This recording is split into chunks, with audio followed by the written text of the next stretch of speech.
Hello, everybody. Welcome to After the Credits number 98. Slowly inching towards that 100 episode milestone. Two more, 2 weeks. I'm excited to once again rank every show I've reviewed on this show. It's gonna be very fun. But we are joined. Ben is back here again. Ben, how's it going, my friend? How are you? Doing all right. Just chilling. You are chilling. It's great to have you back again. Of course, We've had you on quite a bit this month. We've been talking Yeah. Hazbin Hotel, as we are already. It's crazy because we had you on a couple weeks ago, and we're already at the penultimate week of it. I'm like, it started. What do you mean we have 1 week left of it? What the hell? Literally. Welcome to Derry is now halfway through the season. You were on for the first episode of that as well, which is crazy to think about. But it's Welcome to Derry surprised me so much. So yeah, agreed. And now you're here for the start of another show as well. Another show yeah. I guess not start of it because I talked a little bit about it. But a new show, Pluribus. I'm always like, wait, am I saying it right? It's Pluribus. Is it Pluribus? I call it Pluribus. Is it Pluribus? I call it Pluribus. I don't know how. Pluribus. I don't know. Whatever. But yeah, no, we have some fun stuff to talk about today. But how's your week been, man? What have you been up to? What's been going on? I mean, it's been all right. Like last week, I was literally studying all week about a test on Friday. Mm-hmm. So fair enough. Doing that, and this weekend was great. I was finally able to relax and do shit. We're done. Yeah, you're free. I know. It's great. I got free like a free. Next week, so it's chilling. Yeah, but besides that, I did that random movie thing at Regal last week. I saw Eternity. What is it? I saw Eternity. Eternity. Okay, fun. Eternity. Yeah, no, Regal has those where it's like random movie Monday, and I still have not got the courage to see one of those. I keep either missing them or just I'm scared. I'm like, what if it's I don't know, some horror movie that freaks me out or some shit. I don't know. I went to the one I went to last week with my first one. Part of me went because I wanted to see. I was hoping it would be Now You See Me 3 because I like those movies and I'm really excited for that. It was not Now You See Me 3, but I didn't complain. Eternity was very good. I really liked Eternity. Hell yeah. No, those are cool. I remember this year they did one of those around here, and it was Jurassic World Rebirth for them, that was one of the first showings of it, and everyone was I had heard it was one of the biggest outings of that because everyone had theorized of it's Jurassic World. We could say it a week early, which is crazy. They're usually smaller films. For instance, it's an A24 film. It's a smaller budget film. They're not usually these big releases. But because I knew Jurassic World was a few months ago, I was like, maybe it'll be Now You See Me. Right. That would have been cool. But I still haven't seen it. I didn't get the chance to see it this weekend, so I'm going to see it next weekend. But very nice. I haven't touched those movies. I haven't done one or two. So I've been all right, should I catch up or should I wait for 4? Which they're making a 4th now, which is I think was officially announced today, or at least highly rumored today, or something. Yeah, they confirmed the script is ready and that the studio's pretty much greenlit it, but you have to wait and to probably see how it does. Sure, fair. Alrighty. Let's say hi to some of our chat here today. Chris is here. Said, "Hey, Darren and crew, how's it going, Chris? How's it going?" Nerdist says, "Hello again, Darren. LOL. Yes, we just did the Ranger Nation live stream a little bit ago over on my friend Lance's channel. So go check that out after if you guys have not checked it out." Jeffrey's in the house said, "Yeah, hi, Darren. Hi, everybody. What's up, buddy?" He's saying hi to you. I was like, Ben. I was like, oh no, you're Ben. I was looking in the chat. I was like, okay, who they're saying hi to? I was like, oh no, it's you. You're Ben. What's up, Chris? Does that mean Darren is 100 years old? Yes. I am canonically 100 years old. Mm-hmm. A little underwhelmed on season 2 of Hazbin. Ooh, interesting. We will talk about that. Very interesting. Chris says still hadn't had the chance yet with Pluribus this week, hopefully. Highly recommend it. Highly recommend it. Chris said, I'm very excited for Eternity. I personally really enjoyed it. It's a different thing with a rom-com that I had never seen before, and I really did like that. Ooh, rom-com. Oh, that's fun. That's fun. Yeah, it's a rom-com. I do like a good rom-com. Also stars Elizabeth Olsen, so. Oh, that one. The one that's like her in like the afterlife, right? Yeah. Is that it? And then Miles Teller and some other people. I've seen, No, I've seen the like trailers for that. Yeah, I had wanted to see it, so that's why I was like fine when that was the movie that it was chosen. Because I had wanted to see it. No, that's a really cool premise. It's great. That's cool. That's very nice. Yeah. I just watched a stream where Darren and the other ranted about Zio. We did rant about Zio. We sure did. Chris said, I'm intrigued by the mystery movie Monday that Rio does. Problem is, it's Monday, so not a great day. Yeah, fair. That's the point. It's only a $5 ticket as well, so that's the point. That is nice. Regal has been good about that. Like they do that on Tuesdays too. Like you can go in and see any movie for like $5 on Tuesdays, which is I know. Yeah, I know. It's like I think Regency have started doing that as well, where they have some discount Sundays for like $6, which are pretty good. That's cool. AMC sadly doesn't do anything like that. They do, I think, 50% off Tuesday and Wednesdays, but even 50% off of like $20 is still over $10. Like, yeah, I have one of those like Regal Unlimited things, so I just go it because like it's to a point. If you go, so it's like $20 a month. So if you go in once a month, you're getting your money's worth. Like if you're buying even twice, if you go in twice, you're paying for the month. That's all you kind of have to do. And like there was a while there, I was going like a couple times a month, especially those big months like January. Sure. I mean, not January. Like May, June, July, August. Like I'm there like once a week, so it's like just do it. July 2026 is gonna be an insane month for movies. Oh, I'll be like twice. I'll be there like twice a week. Seriously. Plus, like any movie that I review for Pipeline, I always like to see it. Try to see it at least twice, especially like the big comic book movies. So like, I'll have to do Supergirl probably twice. I'll see Spider-Man probably twice. Probably Doomsday probably twice. So it's like, all right, well. So let's hope Doomsday is good. Oh, that's around Christmas too. That's gonna fuck everyone up. That's gonna be like, well.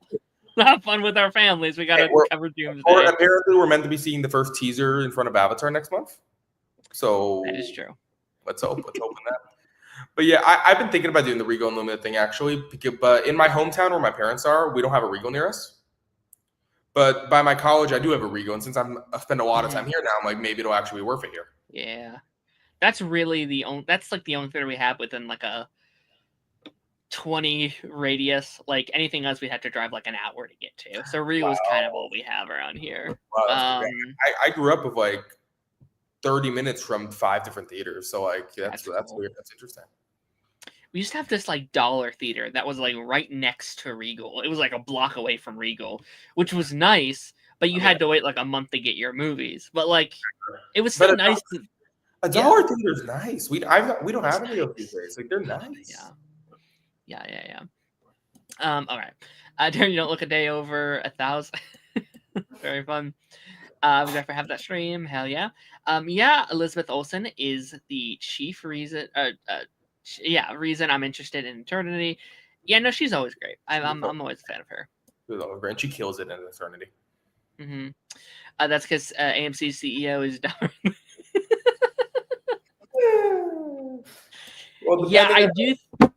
I do think movie theaters are having to adapt. Like it feels like they're always trying to like find any ways to make money right now due to the industry, and like theaters really kind of came up with those like popcorn buckets. Like they were always a thing, but like Dune was like, oh, we can make a lot of money off these things. I mean, I refuse to spend money on a popcorn bucket.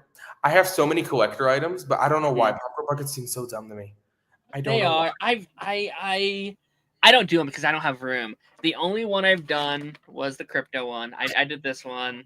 Dude, no, that's insane. I have a different crypto popcorn bucket. That's the only one I have. Because my friend just got a job at a movie theater, so he was able to give me some of their old like stock. Mm-hmm. And the one he gave me was a crypto popcorn bucket. That's awesome. That plus a slushie cost me $50. Like, I kind of wanted the Back to the Future one, but that's like $40. They're ridiculous. Cartoonish Claude. I hope that's how I pronounce your name. Anyone see the Moana live action reboot teaser? Did you see that? Yeah, I did. Looks great. It looks like Moana, but live action is what it looks like. I'm surprised that The Rock wasn't all over the trailer, truthfully. I thought they would have like promoted him. Yeah. Like, you see a shot of his back, and that's about it. Mm-hmm. Like, yeah, because he's the whole reason it's happening. Exactly. It was him that was like, "Hey, Disney, DC fired me. Let me in." His course of action for what happened after Black Adam like failed is so funny. Because he went back to Fast and Furious. He decided to do the live action thing. Now he's trying to be a serious actor. All of this because he failed at DC. Yeah. No. Like, it feels like he has something to prove now. It's like, no, I am a good actor. I have the staying power. Fuck you, DC. I can do my shit. Like, I mean, I haven't seen The Smashing Machine, but I heard he was good in it. Yeah. And Jumanji's back too next Christmas. Like, Jumanji versus Avengers. Great stuff.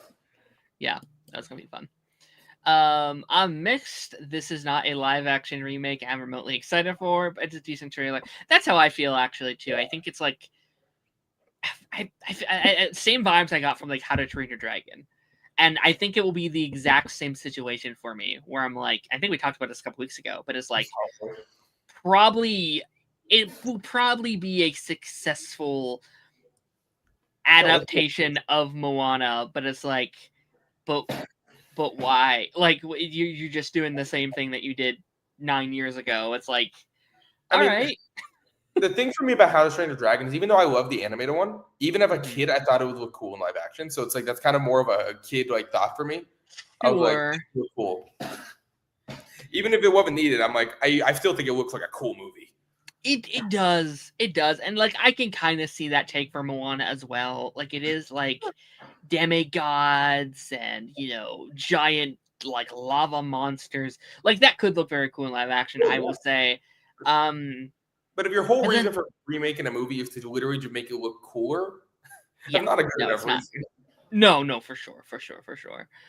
And like I was even thinking about this today. They would never do it, but like it like crossed my mind today. I was like, okay, if the whole point is to make Dwayne Johnson look cool, if that's kind of the whole point, I was like, okay, do like a live action like prequel, call it just like Maui, and have it be like the origins of his story that he tells in the movie about him like failing to like steal the like heart of Tafiti, and like it's that origin story. Dwayne Johnson still gets to be a fucking badass. He gets to come in here and be a demigod. Like that could be really cool, and then you can have a canon to your animated ones. I mean, Mufasa kind of went that angle with the prequel, and I think Mufasa one of the better live action Disney movies. Like in that aspect, my favorite ones are the ones that's like, okay, we know the IP is popular. Let's do something different with that IP. Like I like Maleficent. I like Cruella. I like Mufasa. It's not confirmed yet, but like rumors for a while where it's like, okay, instead of doing Hercules, we're gonna do like Hades instead. I'm like, that sounds awesome. Do that shit. That's great. I have a soft spot for the live action Aladdin. I don't know why. Me too. I have a soft spot for it. It's a good movie. Like, it's a similar movie, but I really like it. But I think that movie thrives when it's doing different stuff. Like there is a very clear difference. Like there are lines in that movie where it feels like, oh, you right off the page. Like that was you trying to just do what like Robin Williams did or like the original actors did. Yeah. But there's pieces of that are new, that are original. I love Speechless. That song is incredible. When it leans into its like own area, I love that stuff. I think they're great. Oh yes, Speechless genuinely is a top tier Aladdin song. Like it's great. Yeah. Like it competes with the original songs, which I don't know anyone thought a new song could, but it does. Yeah. No, for sure. But yeah, most of the live action remakes though has been. I mean, no, I like Jungle Book, but majority of them have not been that great. Yeah. No, for sure. Agreed. Okay, let me speak for the rest of these, and then we'll hop into our main thing. I have one more popcorn bucket because I have something. Because someone, I got it for me for free, and I didn't want it. They could be pricey, but I have one. Which one, buddy? Which one, Chris? This is Rock's big Black Adam bum Benny. 100%. I guarantee he heard he was fired. He knocked on Disney's door and was like, "Let me in here." And Disney, of course, said yes because that's $1 billion project. It is. I enjoy Black Adam, but I enjoy Black Adam much more for Dr. Fate than I do for the black character of Black Adam. Black Adam's my least favorite part of Black Adam. I loved Hawkman. I love Black. Yeah. It's like I ever since I saw Smallville back in 2020, I've been campaigning for some Dr. Fate content and finally got some, and it was great. Yeah. Now we're probably not going to get some for a while, but it's what it is. Yeah.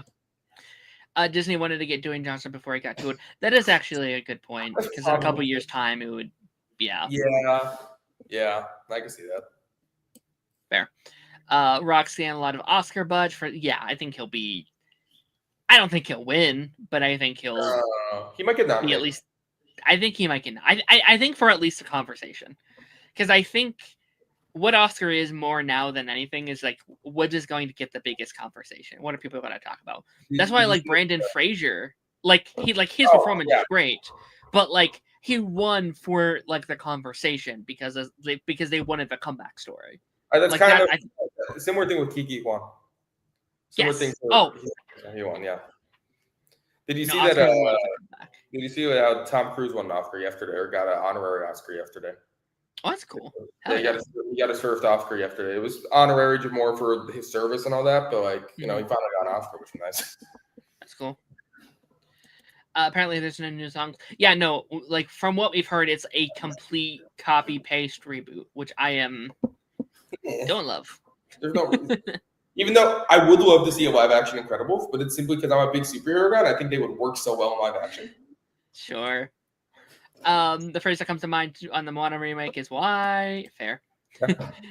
I'd watch a prequel about Maui. I frankly prefer it in animation. Oh no, 100%. Yeah. But Mufasa proved as possible. I think. I mean, but like that was my take out of Mufasa. I really like that movie. I had a blast with that movie. But it would have been. It'd be much better than the live action Lion King for me. Like it is really good. Oh, it's really good, and I think it only got so much hate because there was a bit of bias going into it, which is fair. Like any live action reboot thingy, especially after 2019, is going to be met with whatever. I think if that was animated, I think people would have loved it. I think people would have had a lot better reaction to it. But Disney haven't done a 2D animated thing in over to Prince and the Frog. I think was their last one. Like that was. I think they should. I don't know. I could go down a trail. I think Pixar's one of their next movies, Gato. I think that one's meant to be 2D animated, if I'm not mistaken. Yeah, that's from Pixar, though. Yeah, so like, but again, like, I've said on here for like a couple years now. I've said like, if they just came out of the woodwork and just started announcing sequels to some of their old Disney movies instead, like I said this on a stream I did on Saturday, I was like, if they came out at Comic-Con and said they were making a new Treasure Planet instead, like I think people would like flip the fuck out. I think that would have a bigger reaction than like we're rebooting another thing kind of thing. Yeah, their mistake was the straight to DVD, the little effort things that they did in the 2000s. Yeah. That was their mistake. Like a real Aladdin 2 or 3, genuine or no? Those were those in theaters. I don't know, but no, they restricted DVDs. Gotcha. Yeah, then a real Aladdin 2 or 3, or real Lilo and Stitch 2, or real Lion King 2. Like they would have actually been good if you had chosen them right. Yes. Okay. I want an Ursula movie. I would also like that. That'd be cool. Aladdin 19 is excellent. Also, like Maleficent films, even if the first is Wicked Light. Yeah, I like the first one, not the second one as much. I haven't seen the second. I've heard like mixed things about it. It's fine. It's apparently Aladdin 2 live action is happening. Naomi Scott recently debunked that. She said she has heard nothing about that. So we have been hearing about this Aladdin 2 for like 5 years now. Like I think it would have happened already. Which I don't know why it made $1 billion. Yeah, I have no idea why they don't like those actors also aren't working that much. Like, Naomi Scott's getting some stuff, but like the main actor, like the guy who plays Aladdin said, like I've been struggling to get work since Aladdin. It's like, what are we doing? Also, I think Will Smith will accept the work. You really don't see him right now. No, they would all come back. 100%. Yeah, like, and not to mention in general, Aladdin's the weird one because every other film, I'm pretty sure that made $1 billion in 2019 have had some sequel or a prequel of some sort. Yep. So it's like that's the weird one. I don't. Maybe it's just like production hell or something. But yeah, I don't know why. Dr. Fate was by far the MVP of Brave New World. Agreed. Cruella was terrific, but my favorite of these live-action remakes is 101 Dalmatians, 1996. Two words, plain close. That is a good one. I've heard it's good, but I've never seen it. First one's good. Second one is not. Because they have two of those. Yeah. Speaking of which, though, Cruella is getting a sequel. That made a lot less money than Aladdin. Yeah. Cruella 2 is happening. Which I'm excited for because I love the first one. Yeah. I'm a huge Emma Stone fan. I think she killed Cruella. It was weirdly like a great movie. It was like it didn't have to be that good. I could see Wicked for Good and K-pop Demon Hunters winning Oscar. Nominated. I don't know about win. I mean, K-pop Demon Hunters. I think they'll do. I think they'll win Best Animated. Maybe. I think Wicked wins stuff, not movie of the year, movie of the year, but like production, maybe costume. Yeah. But the reason I see K-pop doing it is I don't see a single other animated film that came out this year that had just as much impact as K-pop. Yeah, there's always one like indie one though. That's the thing about the Oscars. Last year, Flow won, right? So yeah, I could see it. I won't be shocked if it comes in and like wins the Oscars. Yeah. And the Oscars in general have been so very hit or miss with their animated features for me for a while. Yeah. Like there's some like for instance, is Spider-Verse if a Beyond the Spider-Verse going to win in 28? Probably. Probably not. Yeah, like, probably not. It's simply because the second one didn't win either, did it? No. Yeah. So, unfortunately, there will always be a bias against like superhero stuff. There will just like superhero stuff and also just animated stuff. Yeah, unless it's like the Dark Knight or Joker. Oh, you know what I think will probably win if it's good? What? Zootopia 2. Oscars love Disney movies. Yeah. They love Disney movies. No, I've heard from a lot of early critics that they say it's like better than the first one to say it's real. I've heard good things, yeah. So like yeah. So it'll probably be Zootopia 2, K-pop Demon Hunters, and like one wild variable we don't know about yet. That just comes out of nowhere. Obviously Elliot. No, I don't know. I think he'll be nominated. Elliot, yeah, we nominated. Elliot was cute. It didn't get any. It's their lowest performing film. So like the animation, and we'll move on in a second here. But like the animation one is always their weakest category in terms of like options, just because they clearly just don't know that industry as much as everything else. It's always so very clearly like let's look up what movies came out this year. Oh, 5 Disney movies. Okay, let's get 2 of those or something. So it's like. I don't know. I think Wallace and Gromit gets up there. Yeah, I can see it. I can see it. This year has been such a weird year for movies because it's the one year that's really feeling the repercussions of the writer and actor strike from 23. Yeah. So it's like, we'll see. Yeah, I don't know. We'll see. Interesting times for sure. Alrighty. We are going to be jumping into our first show here today. We have some fun shows on the docket today. Let me switch it to that side. But starting, we have Hazbin Hotel.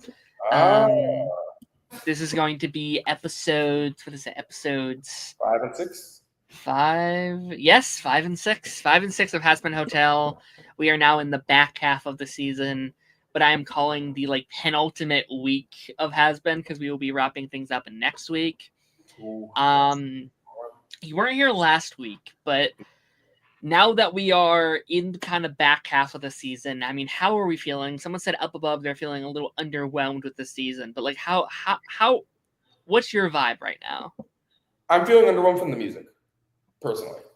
Okay. Not a single, like, the songs are good, but not a single one have hit the highs for me of any of the season, of some of the season 1 ones. There are some real bangers this season, specifically. I like the one from episode 3 with, or yeah, I think it's episode 3 with Pentious and what the Cherry Bomb. Yeah, Piss. yeah. We did the bit last week. We did it too much, but like we just kept being like, yeah, I really loved Piss. Piss was great. Piss was incredible. It's like no, but that song is probably my favorite of the season. I don't know why. I really vibe with that song. Mm-hmm. But in general, it's like I'm not disappointed with the Steven, just the music. The Steven in general, I'm really liking the story they're going with. Yeah. And the story's great. Yeah, I've been thinking about this all week about just like, okay, we're almost to the end. Do I like season 1 or 2 more? And I don't know if I have a huge... I don't know if there's a huge gap for me personally. Fair. Like, I don't know if I'm like... I don't know if one necessarily is like way better or worse than the other for me so far. For sure. Yeah, I get you. It kind of feels just like one like long extent. Like I think there's qualities of both I like more. Like I think season 1 definitely feels more iconic. I think the like main general vibe of it I was really, really into, and maybe a little bit is it even like a little bit of like nostalgia, a little bit, weirdly enough. I know it's only been like a year and a half, but like I think there is always that funness of like, oh, you're watching a show for the first time and you're getting to experience this world for the first time. Also, season 1 was a lot more simple. Yeah, sure. Even just a lot more simple. Like season 2 has been, they're actually not a huge, in my enjoyment, I am enjoying it about as much as I enjoyed season 1. Mm-hmm. Yeah. But when we came to season 1, I was looking a lot more forward to the songs each episode. Well, for season 2, I'm kind of just hoping that the songs really catch me, and I'm a little upset there hasn't been one so far. Not upset, more disappointed. Interesting. Yeah, and here's why like a part of me kind of thinks season 2 is a little better in some areas. It's just like I'm not committed to that take yet. I'm kind of lukewarm on it, but like I do think this season allows them to do more, because season 1 was about setting everything up. They had to create an entire world. They had to create these characters. They had to build the plot, and they had to do all these huge things in about only 4 hours of screen time, if that, among all of them. And this season they don't necessarily have to do that. This season the play box is already built, and now they just get to play within it, and I think that has really helped them in many ways. Has it been a perfect season? Not necessarily. There have been some things that maybe could have been improved upon. Maybe some... I don't know. I'm worried going into these final 2, because I feel like there are a lot of things that are just kind of like... There's a lot they have to do in, 40 minutes? Yeah. I'm a little concerned about how they're going to wrap that all up, I guess. I think they'll do it. Like, I trust Vivian. I've loved what she has done with current Hell of a Boss, and I think Jenny Roll, Hazbin Hotel have been great for the most part. Like, is it a perfect show? Probably not. But also, you know how hard it is to make a perfect season of television. Yeah. No, it is. No, like, it is. From this year alone, I think there's only a single perfect season of television I've seen, and for me personally, it would be Dexter Resurrection. That's it. It's good. Yeah. So it's very difficult. Yeah. Okay, so these batch of episodes, so we had episode 5, which was the big I almost said the big Vox episode, but I guess they're all kind of big Vox episodes. It's kind of there. Yeah, it's the I guess it's kind of our breaking point of this season. I guess episode 5 was. Episode 5 kind of feels like everything we've been building to since episode 1 of the show, this kind of build up to this civil war we're brewing, and having what the Angels have done in the first season finally fully catching up to them. Everything Vox has been planning, I guess not since the season 1, but what he's been building to all of this season, and it all kind of clashing to a head as he announces war between heaven and hell, and everything kind of in between that happens within this episode. So it just kind of climaxes where it's the entire season, the build up, that's a crime I now it's going to start like going like this, and it's like we'll see where that ends. Like you have to have a lot to wrap up in what I'm assuming probably an hour more of something like that. Yeah.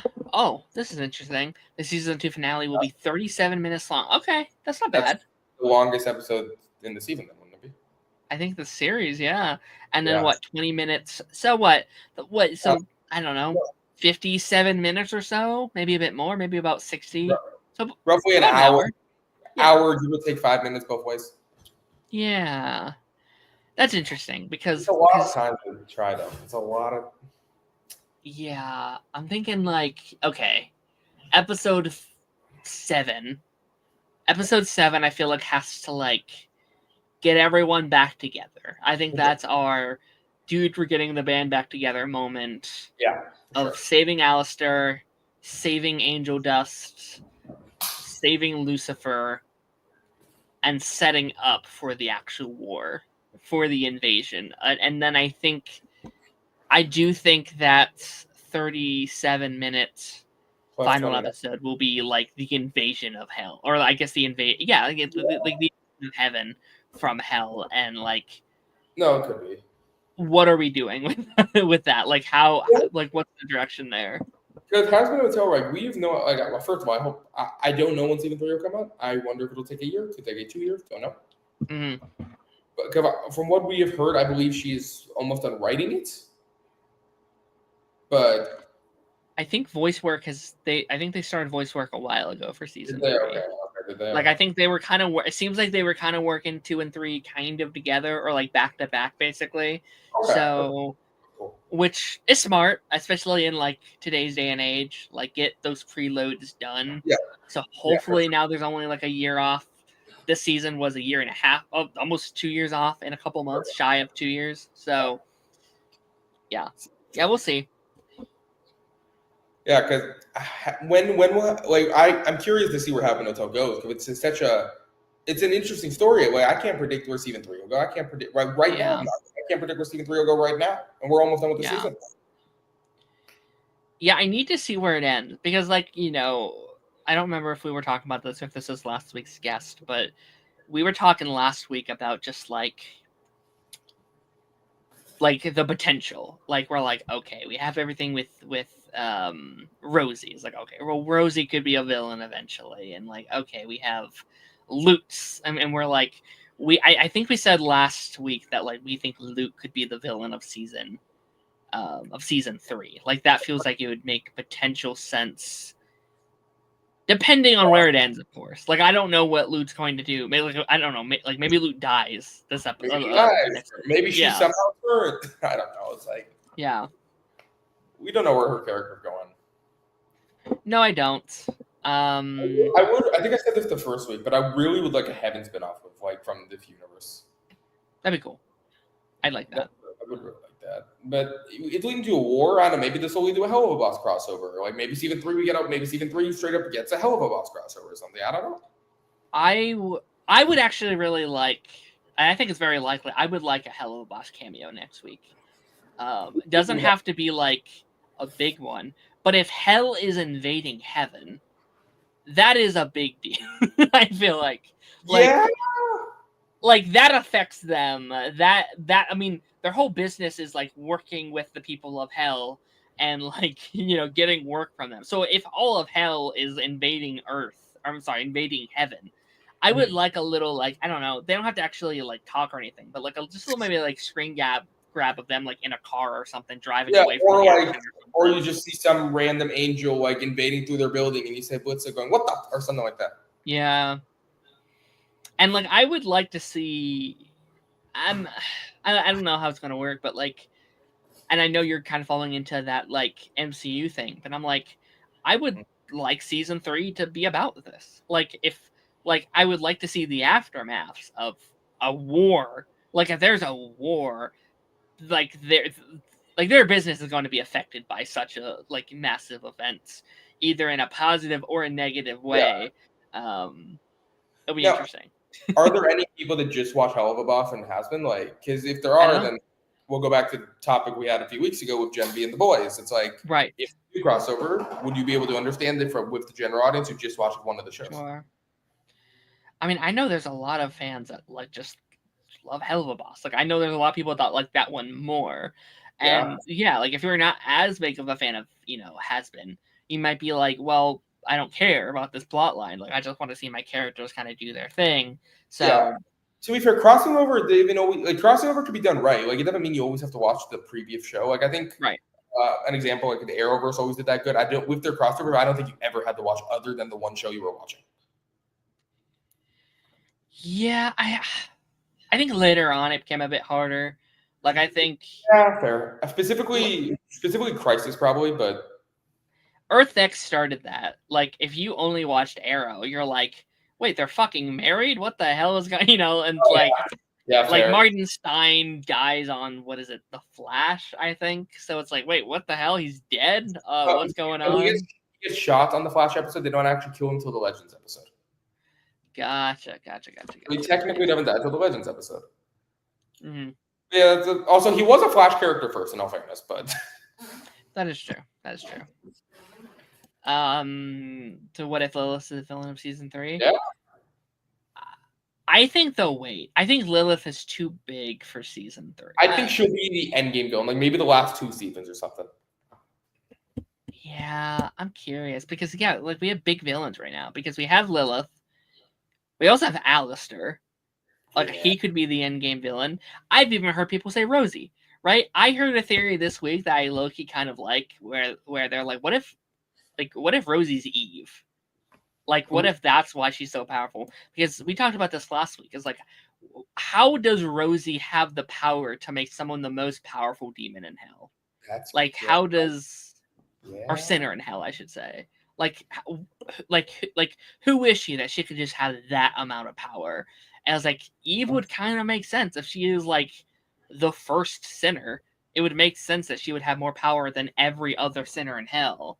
It would, yeah. I think what they're going to do with Lilith is, what I would like at least, if I want, do a whole season with setup where it's like she is the main bad, but you don't see her till the finale, and then do a season with her as the villain. That's what I would think I would really do them to do with Lilith. Me too. Yeah, I think it would make sense if she was the final big bad, to be honest. I think, like, at least with, like, a personal connection, and, like, her, like, she is, like, the queen of hell, and, like, as big of a villain that Alistair is, I feel like maybe you want to, like, redeem Alistair at some point. Like, I don't know if you... Oh, go ahead, sorry. I was going to say, I do see Alistair being a villain for a season. Like, yes. But I see it more of like the thing where he's a villain for the season, and in the finale, he wants to get redeemed. Something makes him want to get redeemed. Yeah. And you get a whole season of him trying to get redeemed. Yes. Like, it reminds me, I don't know if you've seen this show, but it kind of reminds me of, like, Rumpelstiltskin and, like, Once Upon a Time, where, like, he's consistently a villain, but he somehow just keeps kind of helping our group, and they keep on trusting him again and again because they kind of need his power and they need his resources and stuff like that. And they keep having to make deals with him to whatever. That's a show I've been meaning to watch. Yeah. Oh, that show's a doozy. That show's something else. It looks fun. That's why I want to watch it. It looks fun. It's very Arrowverse coded. It looks fun. That's a show that will test you. Like, you'll love it, but it's like, oh boy, this plot line's weird. But yeah, I dealt with Flash season 7. I could deal with that. Oh yeah, similar vibe. So I think similar. There's some interesting seasons in there, but yeah, no, like I really liked the direction I think episode 5 went. I do too. I like the giant showdown at Vox's, like, what is it, meet and greet parade announcement thing that he has going on. I loved Lucifer's little song there. I'm glad they got him a song this season. I've been kind of waiting for the Lucifer episode all season because he was like promised to be a bigger part of the season. I guess we were promised that, but also, they straight up said he's going to be a big part of the season, right? Like, yeah, he's barely been in it. Like, he's here, he lives at the hotel, but like, yes, bigger part of the season. But I wouldn't even consider him a main character. I would consider him a reoccurring. He just kind of pops up. Yeah. Yeah, no, it's interesting, but like no, like I definitely really enjoyed the extensions on the lore of it all. Just I really liked that like his punishment is that he cannot smite sinners and he has actually no real power over the people that he divides over. And Oh yeah. I like Vox, and we'll get to why he knows later, but like I like that like he can use that to his advantage. Oh yeah. That whole song, incredible. That's cool. I like that one. Yeah. Yeah, I will say this like as well. Lucifer has one of my favorite songs from season 1, which is the one he has with Alistair. Yes. That is like my second song from season 1. And so it's like I was really hoping. Also, I forget the actor's name, but the guy who was also in Supergirl. Anyway, whatever his name is, he has such a good voice as well for singing. Oh no, he is incredible. Yeah, no, like he is a very well trained, theater actor. Jeremy Jordan, I think his name is. He's fantastic. I honestly hope he gets another song this season because he is just too good. Because I know he's on theater a lot, but I've only ever seen him sing in Hazbin Hotel in the Flash musical episode. Sure. But in all those cases, he have a great voice. I want to hear him sing more. Oh no, he is fantastic. I hope because the song was great, but it wasn't really his song. It was Vox's song that he kind of introed the bit of. It was great. I thought it was fantastic. It was one of my favorite bits of the season, but I was like, no, I want a little bit more. So that's gonna be interesting. But they're like Vox humiliating him in front of all of his peers. It's a crazy power move, and I think the last push he needed to contain the rest of hell, because I do feel like there was a lot of loyalties. I think there was a lot of loyalties in different sections of hell. But like he's won over most of the overlords. Now he's won over all the people that looked up to Alistair, and now that Lucifer's kind of been taken down a peg via Vox, it's like, well, yeah, he does kind of feel like the man in charge, or at least that's the way it looks like to most people. So I feel like that's going to be the final push he fully needed. That and like the Camilla Carmine thing that we get into in episode 6. It's like, okay, he's got all of hell on his side now, which is interesting. No, for sure. Yeah, I think what this season have excelled on is genuinely story. I've thoroughly enjoyed this season and where they take all these characters. And I'm really excited to see where they take these characters to the future. I think the show will genuinely end with like hell crumbling or crashing down. Interesting. I think like the whole show, the whole thing. Yeah, I think the series will end with either hell and heaven merging or something like that, or hell just crashing down and everybody being forced to move to heaven or something like that. Interesting. That's my theory, but we'll see. Yeah, I mean, I think there's a couple ways it can end. I think. Have you seen Cobra Kai? The show Cobra Kai? I love Cobra Kai. Okay. I've kind of thought it for a while, even before we got like the final episodes of Cobra Kai. I think an ending similar to that would be kind of cool. Where if like the whole show is like, we need to get to heaven, we need to get up there, we need to save people from there. If the idea is like, okay, but like, why does heaven get to deem what is good and what is bad? Why is it bad in the first place? Like, I do kind of like the idea that instead of trying to move everyone to heaven, it's about like, wait, can we just redeem hell itself? Like, can we make heaven, or like, can we make hell our own personal heaven kind of thing? Like, and it's kind of like shown a little bit in this week's episode 6 when it's like the like Vaggie and Charlie songs, like like we found love in hell, everything else from here is easy. And even the like Serpentious stuff, he's literally trying to leave heaven to go to hell. So it's like, I think Serpentious is going to be such a big advocate for their plan, like that. Like he is the heart of it all. Like he is going to be the reason that whatever happens in the finale happens. That's what I genuinely think is going to happen. Yeah, no, like it's going to be interesting to see this kind of like, again, like our characters are in kind of the middle of the Civil War. Like we have characters that are not on either side of the fence. We also have to see like Heaven's perspective now that they know there's a war brewing. Like, how are they preparing? Are they full on war, because we've not seen Heaven's full resources. We saw a couple angels come down and slaughter hundreds, right? Yeah. But like we've never seen. That's just a few angels. That's just a few people that came down. This is the what is the full brigade of hell or of Heaven's resources, and what are they fully capable of? It's going to be interesting. Like I'm really excited to see this full on war. I'm afraid, like I kind of wish there was a couple episodes of it because I'm like, oh, only 37 minutes is. You know, it could be. It's like you're assuming the war will end at the end of the season. What if it doesn't? That is true. That is true. It could end on a. I don't want to say a cliffhanger, but no, like it could. Well, kind of like it could straight up end on some death that pauses the war or something. Sure. Yeah.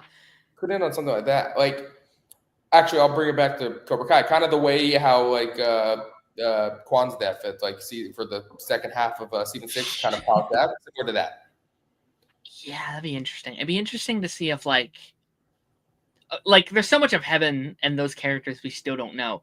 Like, where's God? Like, what does God think of a war against Heaven and hell? Want to stop the war? Yeah. Or maybe he died many years ago, but nobody knows. Right. Could just be missing for some reason. Yeah, no, like it could be like Supernatural style where like, well, there is no God and we've been like, I'm sorry, not Supernatural, Lucifer, where it's like, well, God left us years ago. We've just been kind of fending for ourselves for years or whatever. Maybe Lilith killed God. We don't know. Lilith is God. I don't know. Honestly, that could even have some reason why Lilith left. Like, we don't know why she left. Yeah. Chris says wild episodes, but damn it, Charlie is making not great decisions this season. The Angel Death twist was unexpected. Okay, we're gonna break both those down. The Charlie thing, yes, she is not making the best decisions, but we talked about this last week. I think that's the point. I think the point is that she is like mentally not well this season, and she's. I'm telling you, the Charlie we get right now is going to be such a different Charlie that we get in the final season. Oh, 100%. Yeah. Like, this is her still learning her unmentally. The second something happens and she becomes mentally stable, she can be such a good leader and such a good, but you have to get there first. No, for sure. No. Like, Charlie is, I think, supposedly supposed to be a very flawed character this season.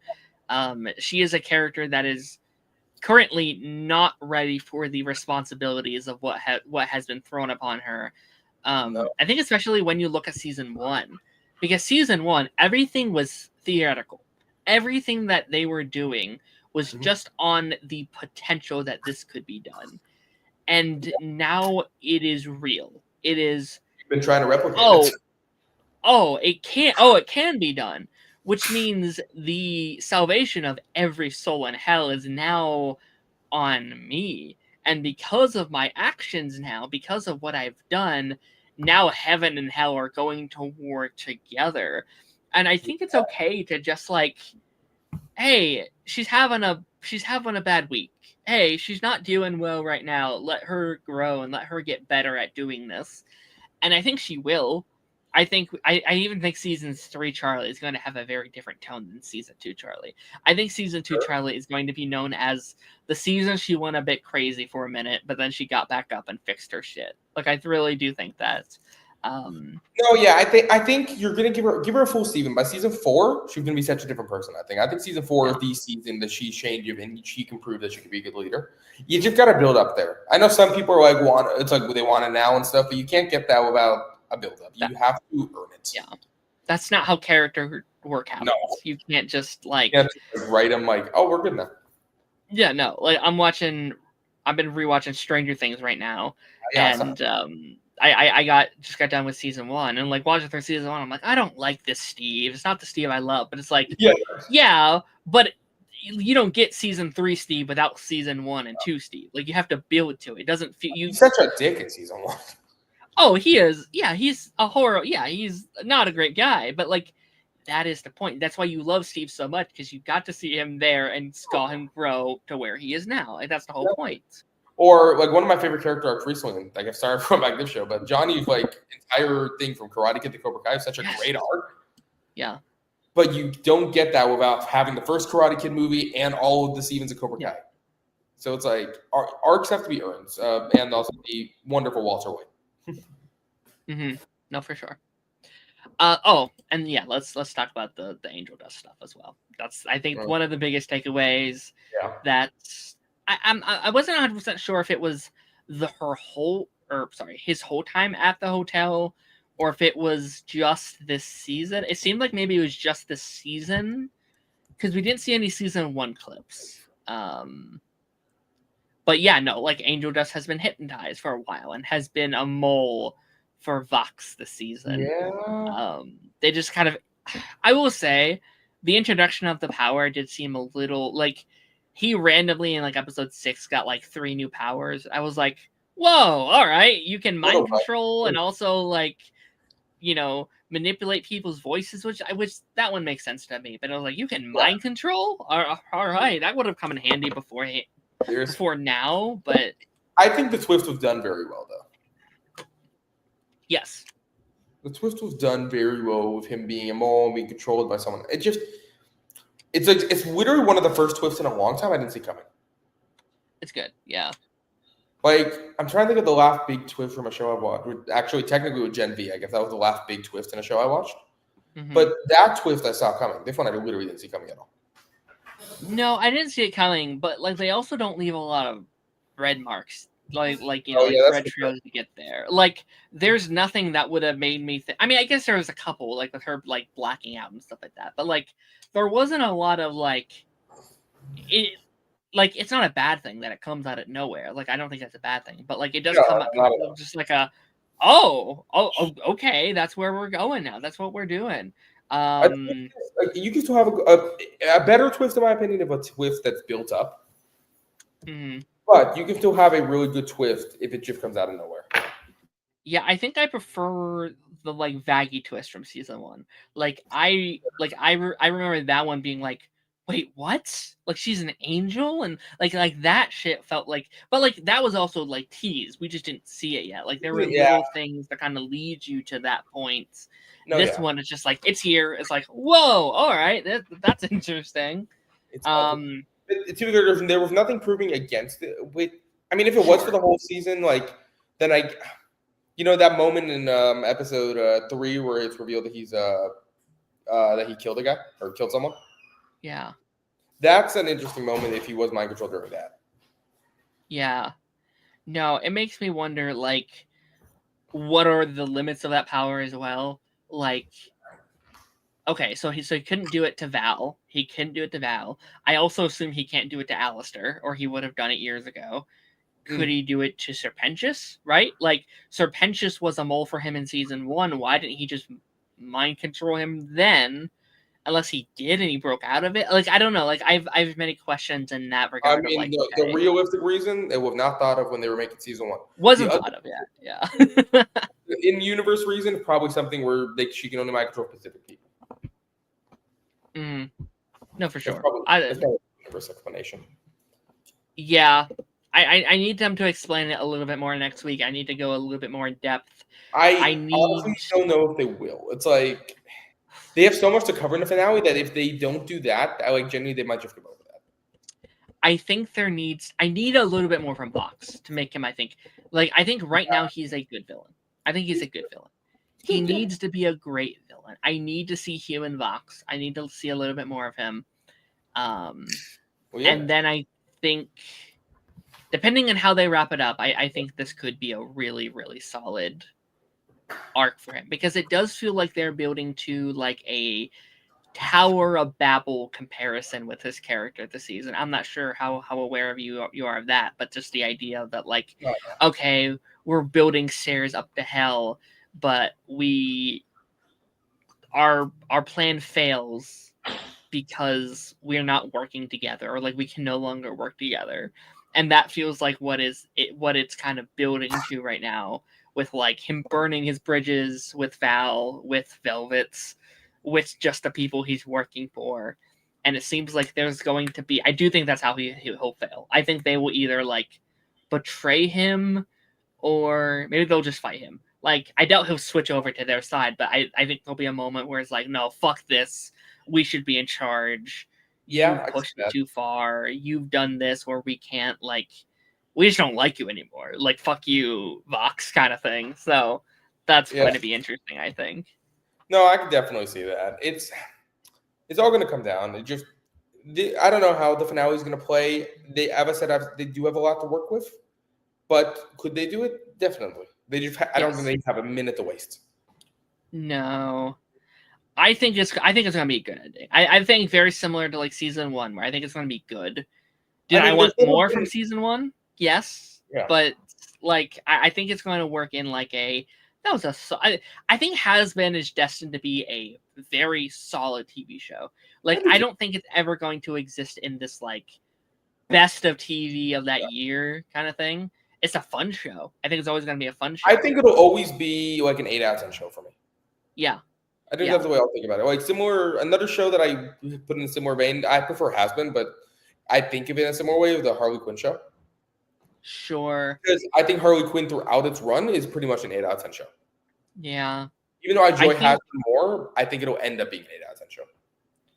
Yeah, I think as long as they keep these run times and these episode amounts, I don't think it will ever fully go to its highest potential. I think it's always going to exist in this like a really great show I enjoyed a lot, but never on the like realm of like my S tier shows. I feel like it could have got with maybe an extra push. I mean, also in all fairness, season 2 has been hotel. Season 1 technically had 1 extra episode. That's true with the pilot. Yeah. So in all fairness for that, but yeah, I don't think it'll ever be as high as a lot of my I ranked a bunch of my shows a while back. Mm-hmm. I haven't updated in a long time, but I've ranked a lot of my shows, and it would probably be in the B tier for me. It just as much as I do enjoy Hazbin and I like its songs and all that, the S and A tiers are so hard to beat for me. Yeah. Okay, let's get through a couple of these comments here. Go for it. Do you think season 2 of Hazbin Hotel, or do you like season 2 of Hazbin Hotel more than season 2 of Hell of a Boss? Not me personally. No. I think my ranking would go lowest to highest. Hell of a Boss season 1, Hazbin 1 and 2 in the middle, and Hell of a Boss season 2 on top. Really? I think I enjoy Hazbin more, but I think season 2 of Hell of a Boss is really, really good. I would do similar. For me, it would be right now. The finale could easily change this, but right now it would be Hell of a Boss season 1 at the bottom, Hazbin Hotel season 2, Hell of a Boss season 2, Hazbin Hotel season 1. Okay. Yeah, I definitely enjoy Hazbin more. But I think that's just because it's more of a musical, and I love musical. Like, I think the music element just kind of... Hell of a Boss season 2 have more musical aspects than season 1 does. It does. But to me, those musical aspects never reach the heights of Hazbin. No, not even. I can't recall a single song from season 2 of Hell of a Boss.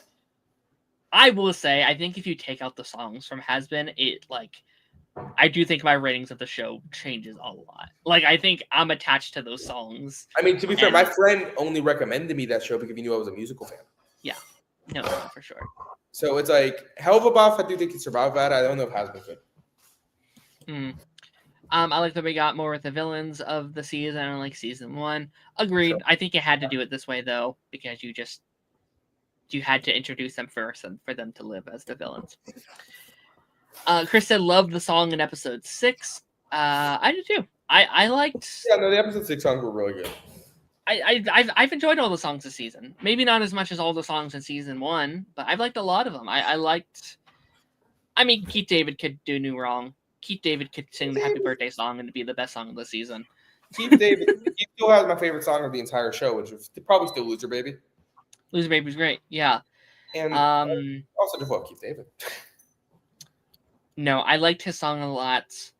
I liked Easy. I didn't love Easy. I liked it, but it comes in way too fast, I think was my biggest thing.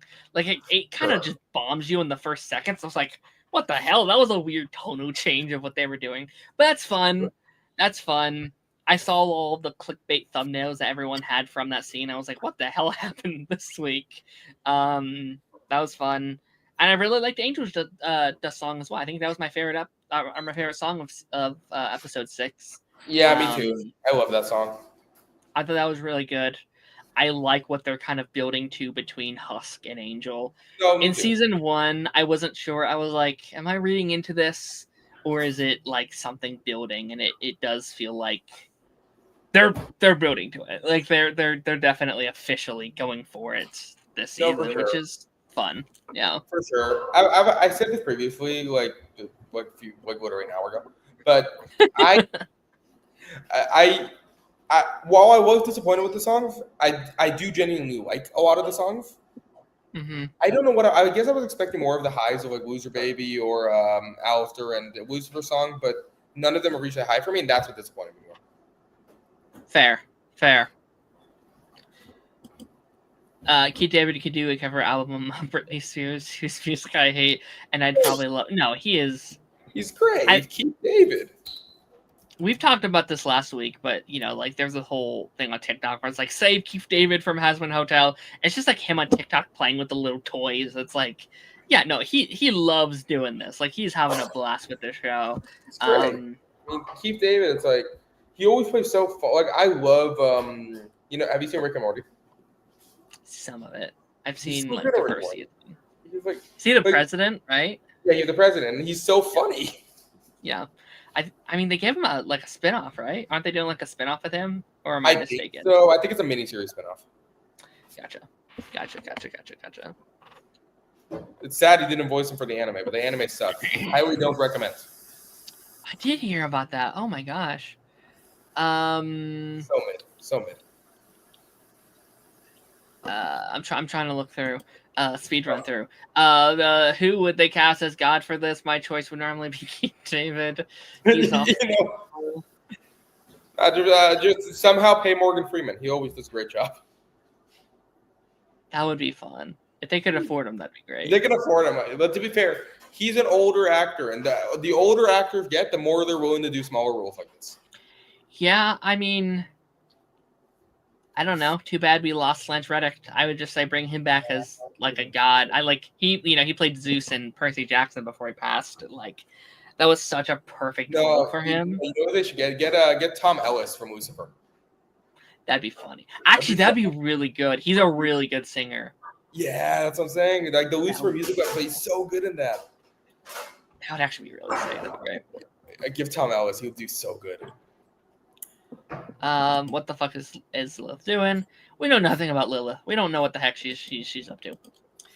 Characters have to have flaws, 100%. No one in life is perfect. We all have to learn and grow. Oh yes. I think it started during the episode the song Poison was featured in. What started? Probably something we were talking about in that moment. Yeah. Oh, was it the what, like their dynamic? Was it the Yeah, maybe the hypnosis? Oh, yes, that would make sense. Okay. I think it started during the episode. Okay, maybe. Yeah. Loved Harley Quinn season 4 and 5, then it fell off a cliff. I still like it, but I have not seen it since like season 3. I think I stopped at season 3. Look, season 4 and 5 are season 5 has a Brainiac as the main villain. I did hear about that, yeah. And he's good as Brainiac. It's also Benjamin Linus from Lost also voices him. And he does such a good job as Brainiac. Wait, he's Brainiac in that too? Wait, actually, oh no, you're right. I'm thinking My Adventure with Superman, aren't I? Okay. Yeah, I was like, wait, he was in there because I love him in My Adventures. Yeah. I think he's brilliant in there. Yeah, my bad. That was me thinking of the other show. Both of them came out the same year with Brainiac as the main villain, by the way. Fair. And it's like, I am a little, funny enough, if you had asked me 3 weeks ago, I would have said I'm a little sick of Brainiac. But, he's going to be the main villain of Man of Tomorrow, so I'm not sick anymore. Yeah. But, yeah, Brainiac is a very good villain in Harley Quinn. But the problem that I think Harley Quinn has is they get rid of, like, for the King Shark and Clayface just aren't main characters in those season 4 or 5. They're in it, but not main characters. So it's like, it just falls down to there where they lose a lot of their core characters. Okay. He said yes, it's by Angel Dust. Okay. Lawrence Fishburne as God. That's not bad. That's Good. not bad. Good. Yeah. Surprised you've never played God in general. Yeah, especially in like a voiceover work. Yeah, They like, got you need a deep voice for God. You've got a good one. I love the guy they got for Lucifer, the like insurance guy. He's so good. Yeah, that guy. Yeah, he was his name. Yeah, I was actually gonna bring him up before Tom Ellis, and then I was like, wait, Tom Ellis would just in general be good, and also a good cameo. Yes. Yeah. No, that's great. There's probably a lot of things we haven't mentioned from these, but we got to move on to our other shows. I get you, especially since there's 3 shows this week instead of 2. Yeah. Anything else you want to mention from this batch of episodes that like you think you desperately need to bring up here? Not particularly. It's like in general. Also, I do think 5 and 6 were some of the stronger episodes this season. I haven't said that yet. Mm-hmm. And this season is I've liked each pair of 2 episodes more than the last pair. Yeah, I think I agree. I think it's been a slow upclimb every week. I think that's kind of like episode 4. I think episode 4 is my favorite this season. Episode 4 was great. No, that's lore. Fair.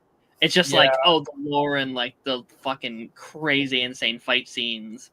Speaking of lore, and this actually should be able to bring us to the next show. Mm-hmm.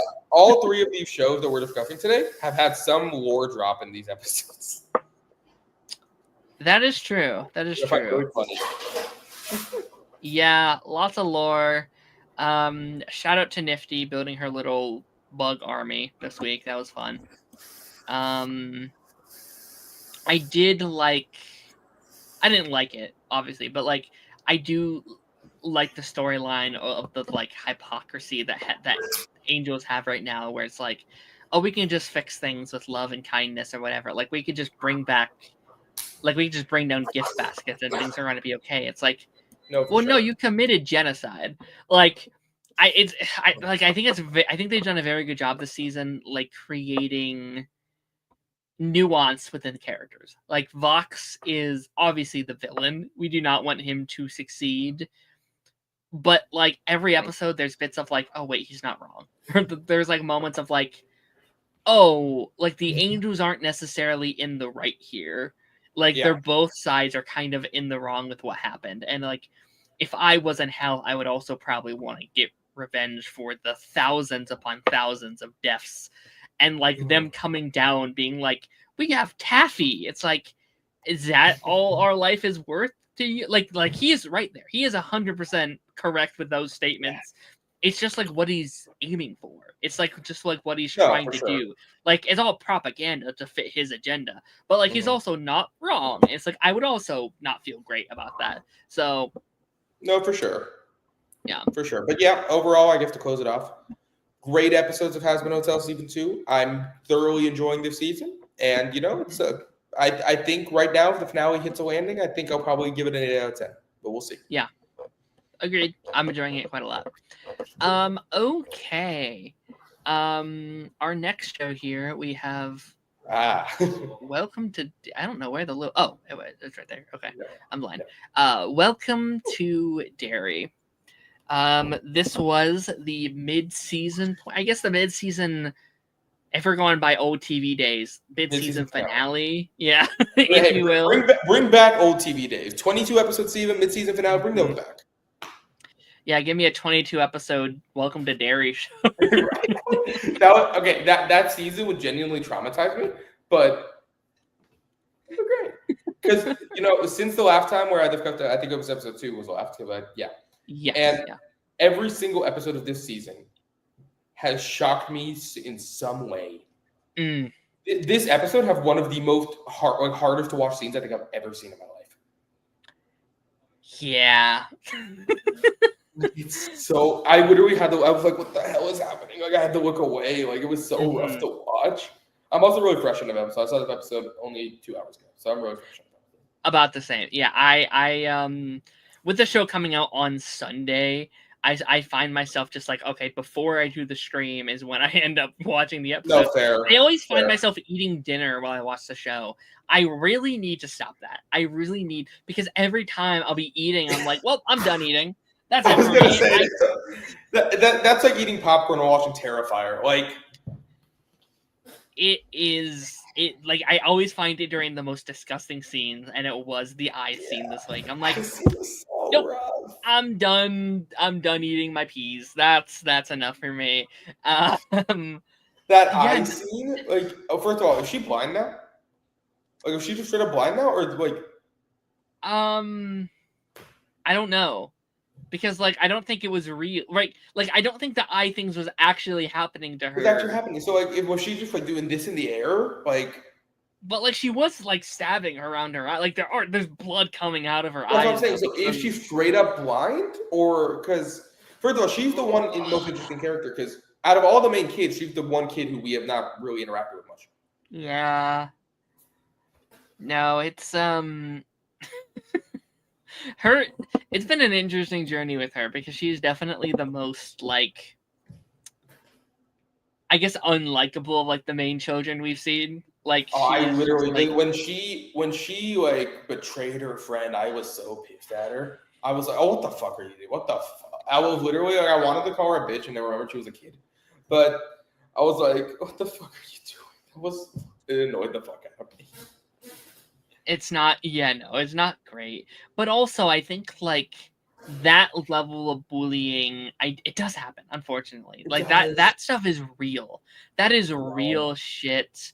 And like, I sometimes roll my eyes a little bit at like bullies in like TV shows and movies because I'm like, obviously stuff happens where like the extreme does happen, but so much like, again, I've been watching Stranger Things and like they're like pushing Mike off a cliff and they have Dustin by the throat. I'm like, okay, I know there are bad bullies out there, but like murder is insane to me. Like attempting to push someone off of a cliff is like bullying at a 10 that I have never seen in the real world ever. And I know there are bad situations. I know there are, but like I do think stuff like this is like that happens. People lie and people make games and they think it's fun and peer pressure is real. And like I've been not to that extreme, thankfully, but like I think we've all been in these situations where it's like, hey, ask the person out or blank or do this and do that. Like that happens. Yeah.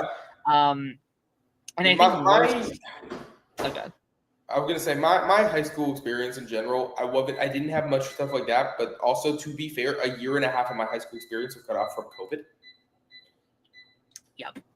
So whenever I see this, whenever I see something like this, I always think like it's an 80s thing, but it does still happen, just not as often.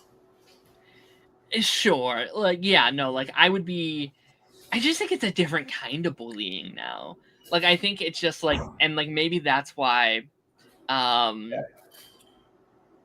don't know, like maybe it just feels so different is because it's like, well, now it's like social media and it's done via like cyberbullying and it's done like on like down low. It's posting photos and doing all this kind of stuff. So like it's interesting and like like that made my blood boil. It's like this is your friend from second grade. Not to mention in my head I was like, oh good, she's finally doing the right thing. Like she's finally in my head I was literally in that moment I was like, oh good, she's finally choosing her friend over these people, and then 30 seconds later it's I trusted her in my head, and then I was like, what the fuck? I was like, oh okay, we're kind of bringing her like into the group. Although I wonder if we might still, because I don't think she's dead, and if she isn't blind, like she is going to have questions, right? She's going to exit this hopefully being like, hey, so what the fuck? Like, what the fuck happened to me? I think this was the episode probably that we got the least amount of the kids, by the way. They were not in this episode much. No. That was kind of the most of it. Was that pretty much that, because most of this was military stuff. Which I'm fine with. I'm really enjoying the military stuff way more than I thought I would. Same. I think those Good. I was gonna say I think we talked about this during episode 1, but I did not know what to think about the military stuff. 4 episodes in, I'm loving the military stuff. I'm loving it.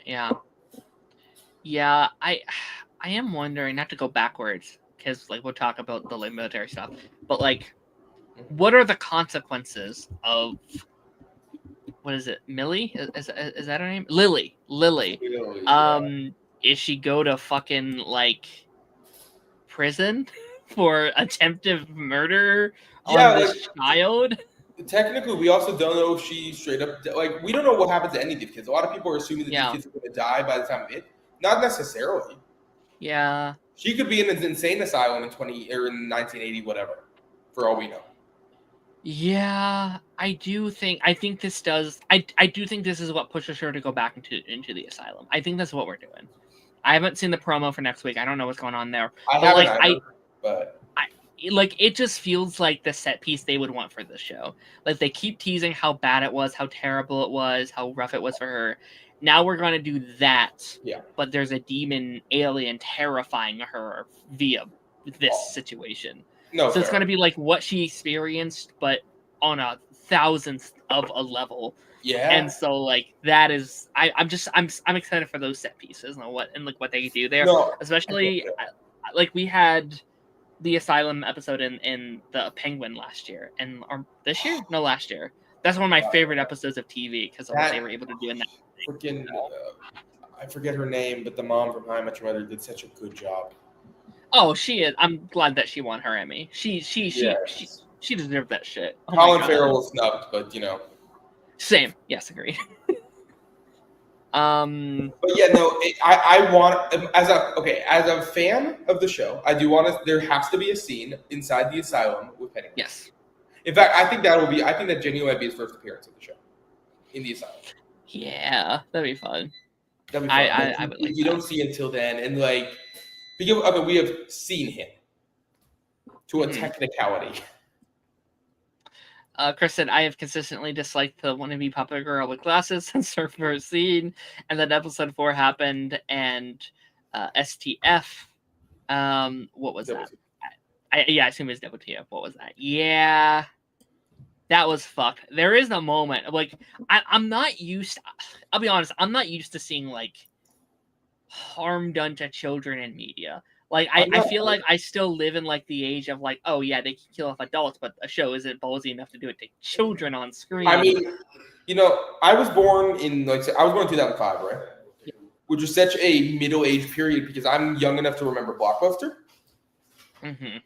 But I'm also old enough to remember a lot of these, like random 2010 shit that a lot of people from the 90s would remember. So it's such a weird middle age. Mm-hmm. And in particular, like seeing kids murdered, like that wasn't really a thing. No. Like you never see that. I'm trying to think of another show that ever was ballsy enough to do that. It's like, yeah, I mean, I think HBO is just a different breed. Like they've always been ahead of, you have like, Game of Thrones will have Joffrey turning purple and stuff. Like Game of Thrones has always kind of been willing to go that. I'm just not used to it still in my media. So when she's about to like saw her eyes off, I'm like, no. Like, well, one of the reasons episode 1 hooked me so much was it had the guts to kill off 3 kids. Yes. So I've heard a theory that one of the kids might be alive because we never technically saw him die. I think that'd be cool. As I think as long as they're all not alive, then we're good. Like I think the one. Yeah, I mean, like we saw that in like the movies where like he kind of keeps them alive in like his little spaceshipy thing. So to be like, fair, one of the kids we saw rip in half, and the other kid, the little girl, we saw her hand got torn off. Oh yeah. No, but they are dead. The other kid, one guy who wasn't a believer, it's like we never saw him die. And then on the cereal box in episode 2 as well, his face wasn't fading while the rest were. Mm-hmm. That's another theory that he might still be alive. Yeah, I definitely think he killed those kids to ripen up the other 2. Like I think the whole point was like, oh, they need to be scared of me. And the biggest question: what happens in this show to make him go soft on the next kids? Yeah. Man. Do you think she'll ever reveal that she did it to herself? Okay, yes. I think that's a big part of the next one. She means like the schoolgirl. Like is she ever going to admit that it was her or is she going to blame? Because I do think that's where we're leading. I think she's going to be like, she attacked me. She killed me. Like she did this thing. Or like she tried to kill me. I hope not. I really, really hope she has a heart and just doesn't blame her friend. I don't think she has enough gut to do. Like, I think if she was willing to do what she did in like the cafeteria to her friend, when there was actual stakes on the line, like these are huge stakes. Like how does she even come to terms of what she did do? She can't be like, well, my eyeballs came out of my head and I turned into a little alien creature and I try to, like, she can't do that. So also, not to mention in general, if she doesn't have some redemption arc, right? If she just genuinely this terrible kid throughout the rest of the show, she is by far my least favorite kid in the entire series, like in the It universe. Yeah, I hope she has a redemption. Like, I think, I don't know how it's going to work, but I think she will come around eventually and be like, what the fuck is happening? Like, what are they doing here? To be fair, I don't think It himself cares about this girl. I think it's all just about making Lily's life a living hell. Like, I think it's all about just he specifically planned he planned it for them to walk in with her having the knife. That was all Pennywise. Yeah. Oh no, 100%. That was all Pennywise. But like, yeah. And also, you want to talk about the military stuff? Sure, go ahead. Yeah. I was going to say, with the military stuff, millions of years ago. I know. That was crazy. We got some Pennywise origins. Millions of years, which does give it more of a timeline than I thought. Right? Yeah. Like, I don't know if it was us that talked about this, but like we said, okay, there's only, like a 60-year history. Yeah. They could do 50 seasons if they want to. Like, it's been around long enough. I don't want them to do that. I actually like the idea as a 3-season journey. But if they want to, and like after the show is over, they could be like, okay, we're doing a new It movie that takes place in like the 90, the like before Christ or some shit. You know what I mean? Like they could do that. Like, they could just be like, here's a period piece It movie that we did tell in the show. Like, they could do that technically. No, that'd be great. And then just keep waiting, and then eventually in the year 2043, we get a new It movie with some new kids. Yeah. Yeah. It's like futuristic It. The problem I think I have with It, if it's such a not generic, but such a concept that is only going to work for a certain amount of time. Yeah. I do like the idea of like a new It. Like, I assume he's not the only one, right? Like, if he is an alien. Here's what I think. I think that Bill Skarsgård is going to be a main character in season 3, and he's just a regular guy. Yeah. And something happens to have him take on the Pennywise persona. Mm-hmm. That's what I think. Because this season, by the way, is having so many references to what the next 2 seasons are going to be. Like, they keep mentioning the massacre of 1935, the kids missing, and that's the next season. Because the next season is meant to take place 27 years before this, which was 1935. Like, wow. Yeah. That's a lot of foreshadowing. It's very smart, to kind of like set up some of the characters we may follow, how they're going to do. Like, we hypothetically should love each cast of characters a little bit more than the previous, if done well, if done correctly, because they will have had at least a little bit of build up to those points. And then I also wonder if like the flashback to 1908 with the guy who plays Harry and Dexter, with his younger self. I wonder if those 2 are going to be main characters in season 3, because it kind of seemed like those 2 were 2 of the kids, and that's the year that Pennywise, that season 1 is supposed to take place. Yeah. No, I think that is that's going to be the big one. I think that is going to be the one where we're kind of building up everything into kind of where we're going. That'd be great. Let me see. You weren't here last week, but like we really were predicting the like picture thing. Like we had the pictures last week, and it was like, okay, so they're clearly going to either get messed up or they're just not going to see it. It'll be something different. And it seems like they didn't necessarily change the photos, but it's just like they couldn't see it. It was just like it just didn't look like what they imagined it to be. Which I think it's more of something like you have to believe it to see it. Yeah, it's like Santa Claus rules. Literally. Like, if you don't believe it, you won't see it. Which kind of makes sense with the kind of like what we've seen like in the movies as well. Like, there were so many times where parents would just like, or like adults would just watch something happen to a child, and they would just like not do anything. Like, they would just, it's like they were frozen. So it's like it does seem like the adults really can't do anything unless Pennywise wants them to do it. Like it almost like he has to deem it worthy almost. I mean, that military guy. Like, I really like that he's starting to figure this out. Like he's with his son, which they utter a really good scene in the episode is him getting drowned on the lake. But that was a genuine terrifying scene. It was, and I think he's one of my favorite characters this season. I really enjoy his character. Yeah. Yeah, no, both him and his wife, I think, are such. Yeah. I think they have almost. I think they are the high. I think the wife especially. I don't have her name right here. But, like he has been, I think, one of the highlights. Is it Charlotte? Is that it? Maybe. But yeah, no, like I've really enjoyed their journey. I do like this kind of deep dive. I was fully expecting him to think his son was insane, but I do like it makes sense now that he's literally dealt with the supernatural with his partner, or not partner, but the military Harry and Hamlin or Hannigan. Yeah. Something like that. Yeah. The guy was also in The Shining, whatever thing. Yeah, that guy. Yeah, the like supernatural guy. Like he's seen him firsthand. And like I really love to see. What's that? No. Sorry, continue. Like I really love the scene where like he goes to him. He's like, "What the fuck? Like, what are we doing here? What's going on? How do we stop this? Or like just like what's going on in general?" And it's like, yeah, I think that scene is fascinating.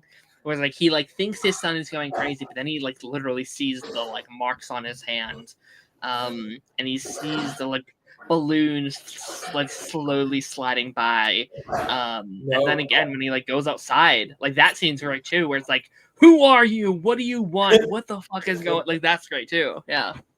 No, the red balloons in this episode were like done so well because they were like the first time I saw the red balloon right after like I literally laughed. I was like, it was crazy.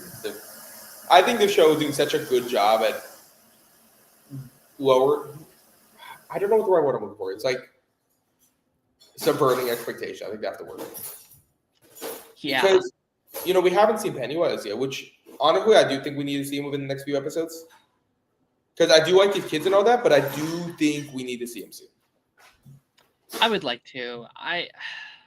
So we have 4 left. So yeah. I would like to see him at the end of episode 6, realistically. Okay, that's fair. That's what I would like. I think that makes sense too. Like you can show him at the very end of episode 6, and then 7 is kind of full Pennywise. Is like that's what I would the full range of it. This show is still really worrying me though for the next 2 seasons. Like I think I said this during week 1, but I really don't want it to become too repetitive. But I feel like it's going to. Because it's a hard thing to do. Like it just depends. Its concept is just so one and done that it's like I'm surprised they were able to make it different from the movies, which they are. But I don't know how they're going to keep that for 3 seasons. But I am excited to see. Mm-hmm. Chris says that's if it gets renewed. I think it will. It is like one of their most profitable shows they've ever done. They said it had like one of their highest premieres ever. Like it's done very, very well for them. So, in all fairness with HBO, Warner Brothers is about to get sold apparently. Yeah, but like if I still don't fully believe that's going to happen, but like we'll see. But like even if they do, like it's one of their more profitable IP. Like they're fine. I think. No. I want Universal to buy it so bad just because I want to go to Universal Studios and we can get an It roller coaster or a DC roller. Like we can have a DC land. Like give us that. Yeah. That sounds great. I was so confused when the guy enters the person's mind. Like, are we really going? We're definitely stepping into like some fucking X-Men, like Stranger Things-esque things. Yeah. Like, oh my god. The like shot of him when he like re-enters the frame with like the guy when he's a kid, it just kind of comes back into the frame. He has that smile where it's like, so where can we find the like? Did we know prior to this that he was her nephew? I'm not sure. Because I this was the first time I remember. I was like, I saw that. I was like, what, he's her nephew. I was like, did we know this? I don't. I was caught off by it too. I was like, oh, okay, so they're related. Okay. Yeah. They may have in the first episode. They I think maybe they could have last week, but I'm not sure. Maybe We it's saw like, them I don't talking remember. inside the court office area. Yeah. Yeah, but maybe it was implied, but it just caught me off guard. I am curious, kind of where we're going. With this, like, okay, now we know this information. We know the lore. Is it now like a scavenger hunt season to like get all the pieces of the fucking like crystally thing or whatever?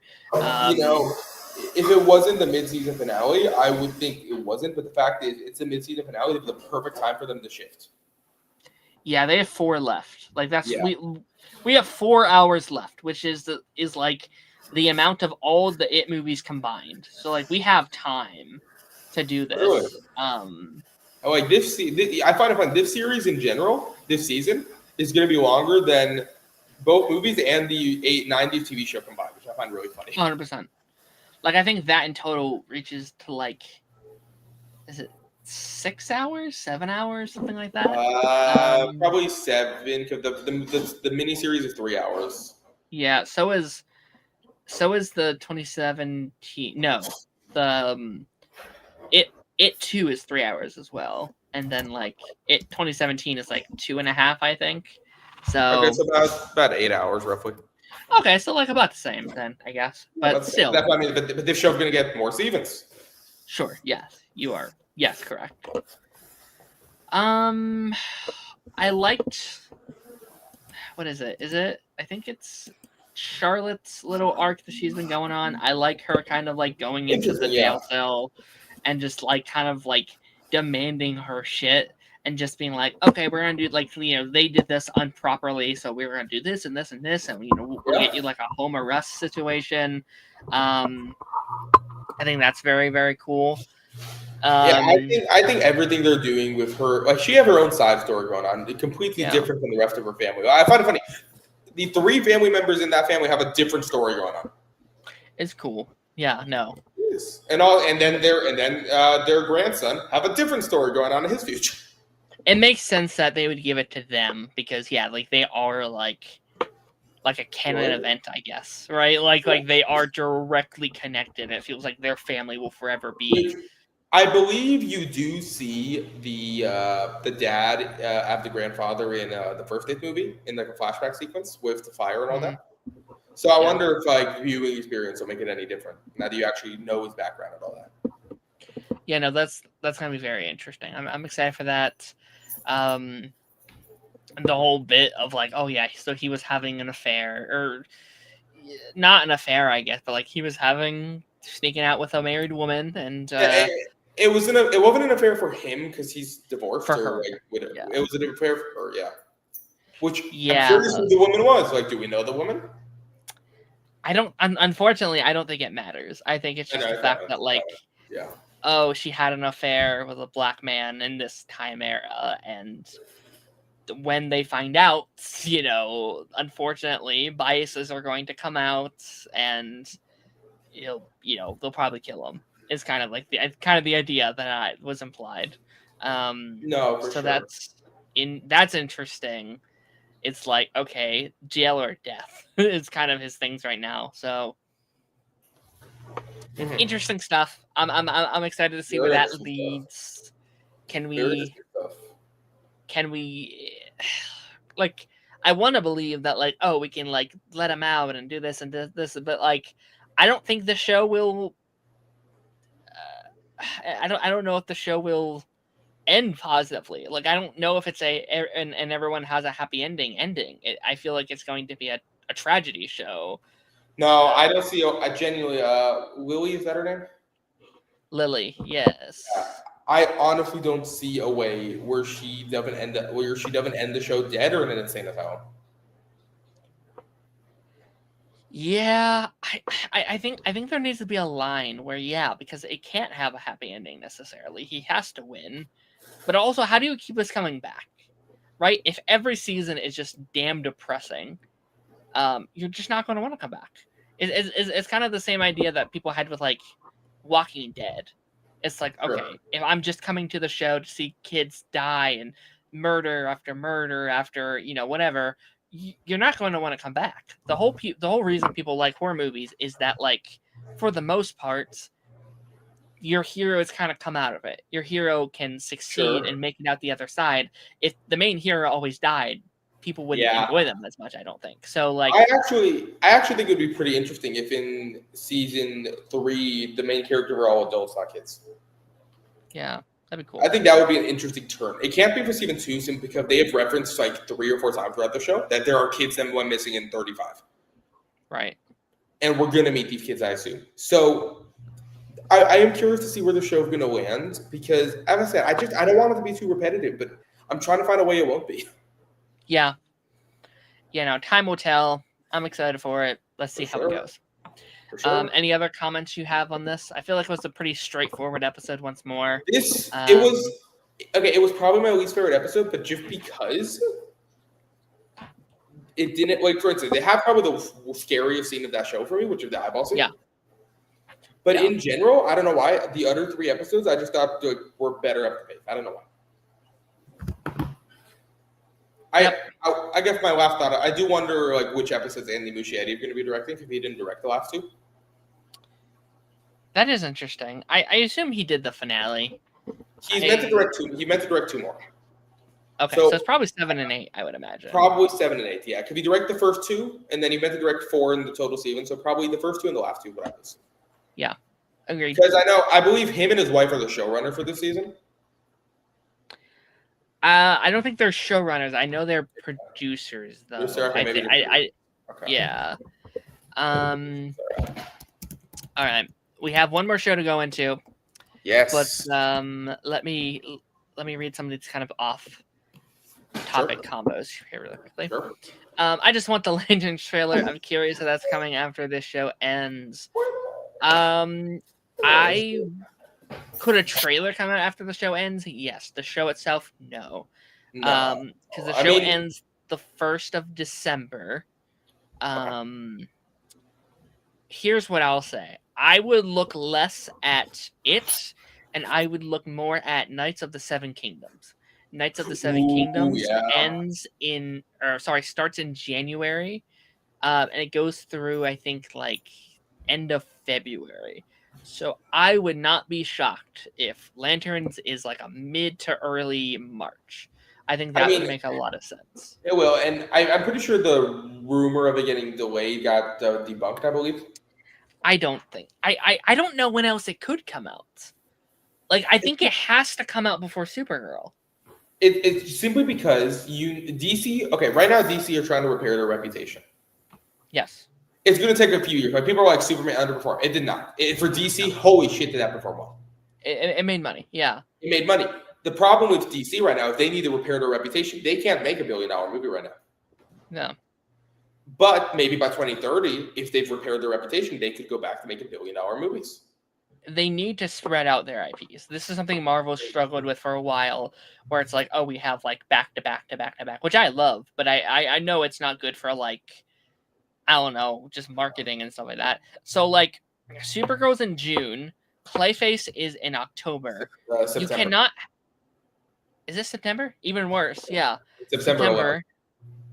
So I don't think you can have Lanterns come out like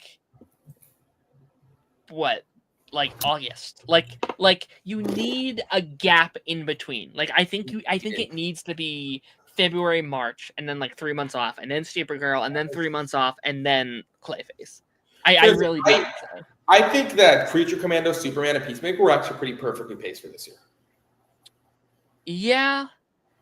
I think it probably could have been delayed like a month realistically. Like it could have been I think it came out of August. Could have been a September show really easily. Should have been. Yeah, I would have waited a bit personally for that. But like even then, like, okay, I could argue like, okay, Peacemaker maybe boosted like VOD sales. Oh no, I genuinely think it did, at least by 20%. Yeah. I think it genuinely boosted their sales for Superman. So I get why. It was a business decision, but agreed. In general, I just Lanterns is the DC thing I'm most anticipated for next year. Same. I've read the comic that Supergirl based on, so I'm so excited for that. And Clayface, I don't know what to expect, but I trust Mike Flanagan. Same. I'm way more excited for this year than I was, I think, for last year's lineup, personally. Like, I liked Creature Commandos. I didn't love it. I really liked Superman. I didn't love it as much as a lot of people. And I didn't love Peacemaker either. So, like, I'm really excited. I love James Gunn. I think James Gunn's great. But I am very excited for a non-James Gunn year because I think that is the make and break for me. I need to see what else is out there because I am a little tired of that same tone and style for 3 projects in a row. Here's the thing about James Gunn. People might disagree with me. I think James Gunn's tone fits Superman perfectly. Okay. I think his tone fits Superman. Like, I love that movie so much. It works for me. I get it doesn't work for a lot of people. I don't care. I'm selfish. Yeah. It works for me. I'm good with it. But Agreed. Creature Commandos, I probably like a bunch of Guardians too, which are more of like they're both watchable. They're both fun. They're both enjoyable.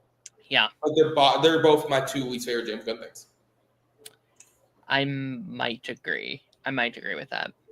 And then Peacemaker Season 2, while I think it was good, it wasn't disappointing to me. I just think my problem with Peacemaker Season 2 was Season 1 had a lot more what the fuck moments.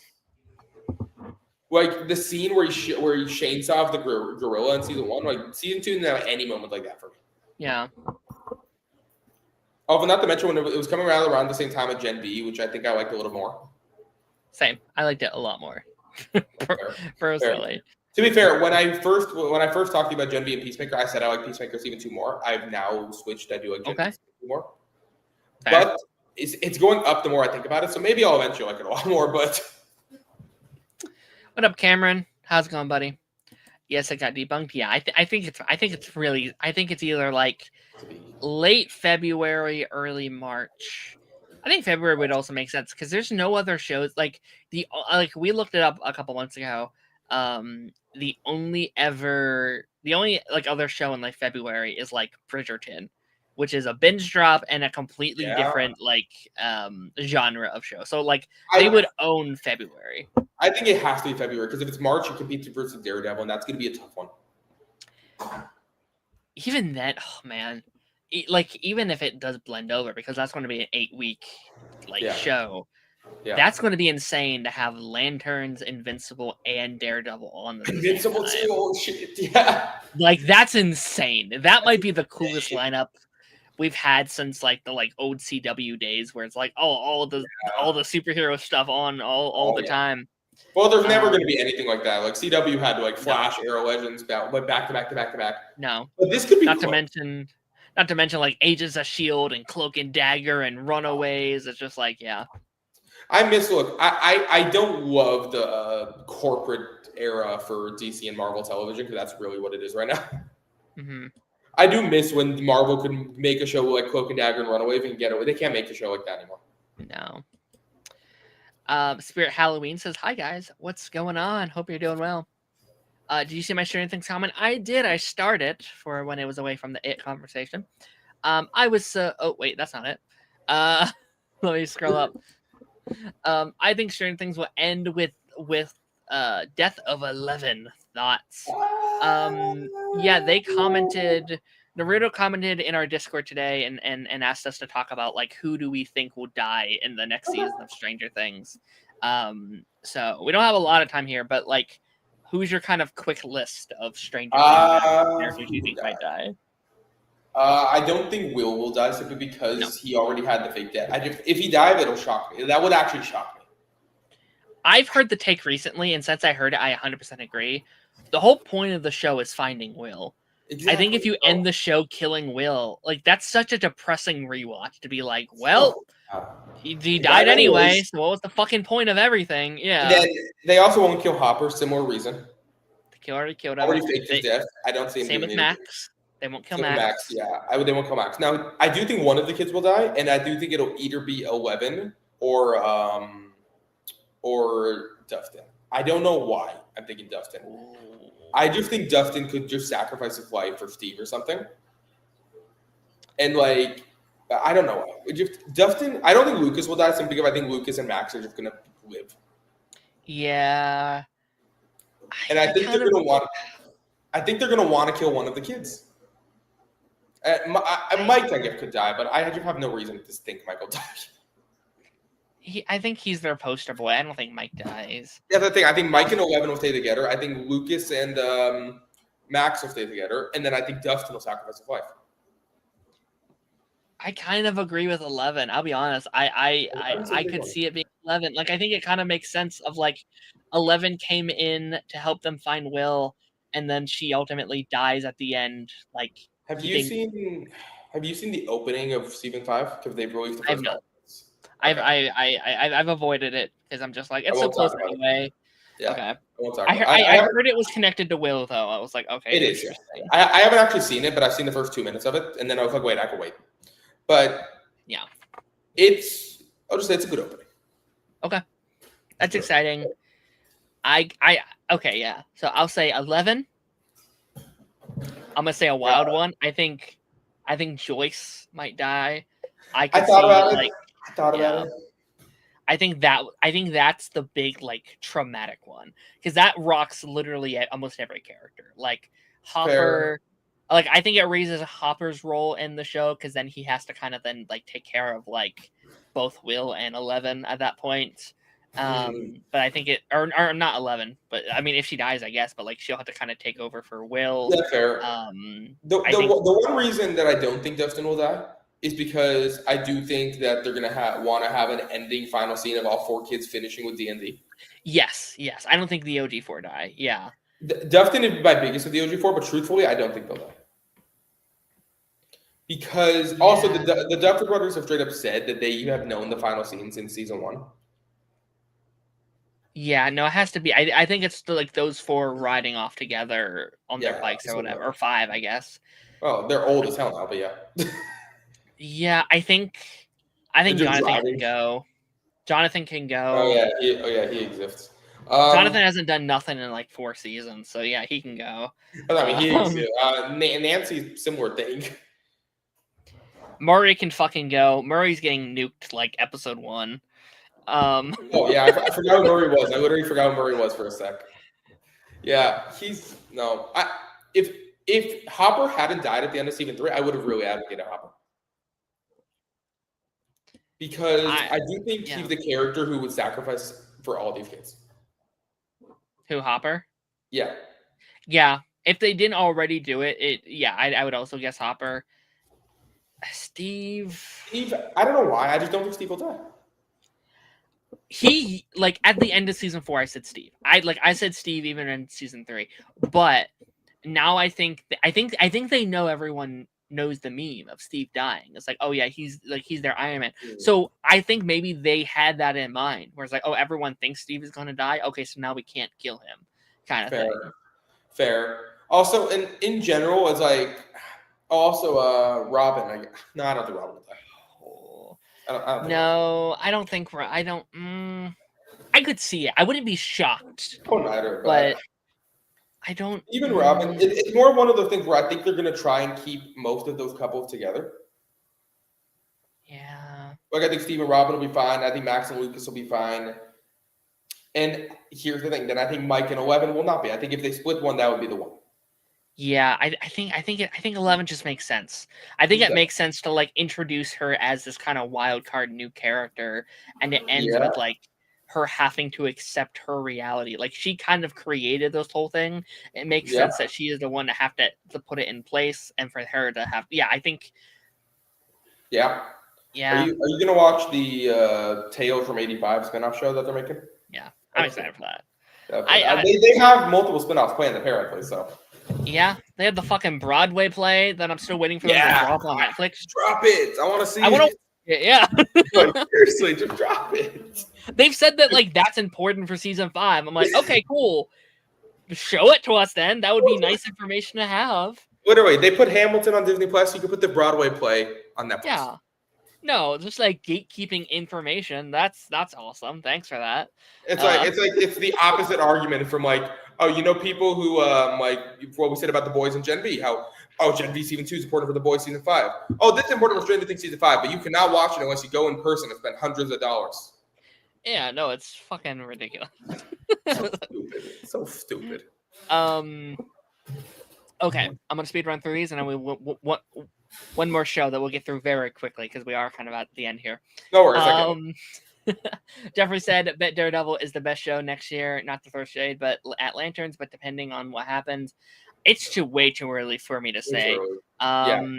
I think I'm a bigger Green Lantern fan, so I think I might like Green Lantern more, or Lanterns more. I mean, we talking like in general best show of next year. That's a whole. There's so many shows coming out next year. I advocate Dexter Resurrection season 2. I hope that's next year. I would love if they got another season out so quickly. I think so because they're already in the writers' room. So it's like and also Dexter Resurrection season 1 wrote every episode and filmed within 6 months. Very, very quickly. Yeah. So yeah, no. Out of those two, I might be slightly more excited for Daredevil just because I want to see what they're like. This feels like the real season 4. It does. Like season 1 was so. I liked it, but it was a messy season for me. It was a messy season, but I enjoy season 1 of Born Again more than I enjoy season 2 still. Yeah, I think both will be good though. I think both will be good. It's also big year for Punisher fans. Yes. I hope I like Lanterns more. I want to love all of them. I want to love all the things I have to watch this year. That'd be awesome. Great year. Hey, superhero content's a great year. Like great time for a super fan. Oh, I'm gonna be so fucking busy. It's insane everything that's coming out. Sounds great. And all right, our final show, Pluribus or Pluribus. I don't know, whatever you want to call it.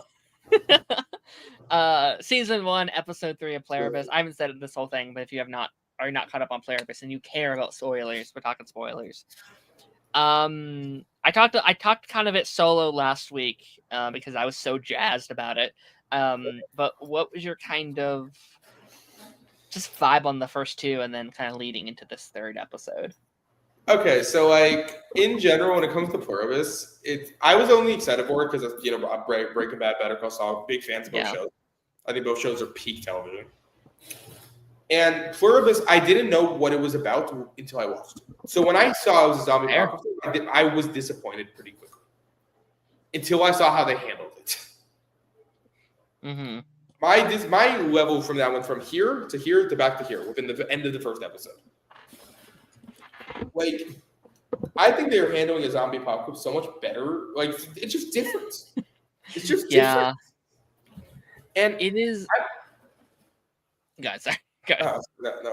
I'm loving Pluribus so far. It's such a different show, and the writing is so tight. I'm so interested. It's similar vibe to Lost, I guess, where I'm there's so many mysteries and I want them all answered. Yeah. So, and that's one of the reasons I kept watching Lost. I need the mysteries answered. And I think Pluribus is gonna have a similar effect. I think this is the most I've been into like a show just like off the bat in a minute. Like in terms of just like pure just investment, I have not been like this into it probably since like X-Men 97, which I adored every second of that show. For me, probably Penguin. Penguin's up there. Severance is also up there for me in terms of like. I need to watch Severance. I think you love Severance. It's so good. It's one of those I need to watch. But yeah, like in terms of like when I watched the trailer for it, and I was like, okay, I kind of get what it is, but you really don't. Like, I think it's a show you have to kind of watch.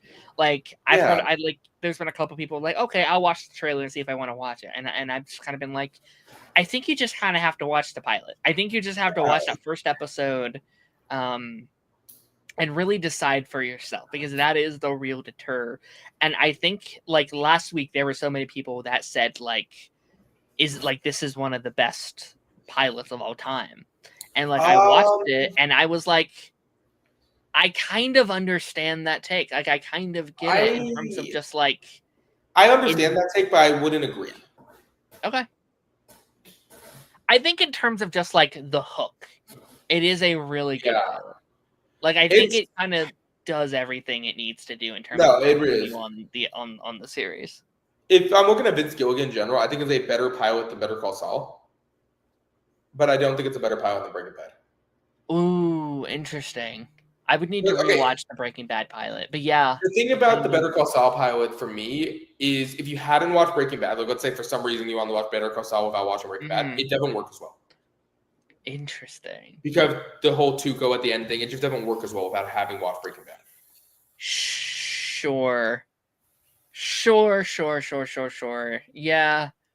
Like, I think in general, I like Better Call Saul more than Breaking Bad. But yeah, That's a fair take. I would be curious to see, like, someone's opinions on Better Call Saul who haven't seen, like, did they just... I think that'd be a very interesting experience. It would be, yeah. Like, I personally think I enjoy Breaking Bad's story more, but Better Call Saul have so many... They're better characters. The characters Saul are so good. Just fair. Breaking Bad has just a more tight story, while Better Call Saul's story is much more of just Saul's life to get to where he is. Well, Breaking Bad is just a tight story. Like you have every single minute of Walter White's life from the moment he gets cancer. So it's like that, and I think that's why I prefer it. But Pluribus looks to be like a much more kind of looser story, I guess. Yeah, I'm curious because, like, again, I love Breaking Bad a lot. Yeah, I think Better Call Saul, I personally enjoyed a little bit more, and I am curious if you can, like, continue that climb, which is a crazy thing to say. Like, it's weird to compare any show to, like, Better Call Saul and Breaking Bad because they are some of the greatest of all time, and they're already kind of got me. Like, they are two shows that, like we talked about it earlier, Hazbin will never probably be in that conversation with best shows. Breaking Bad and Better Call Saul are both in that conversation. I think Pluribus easily could be in that conversation if it lands its finale for its first season.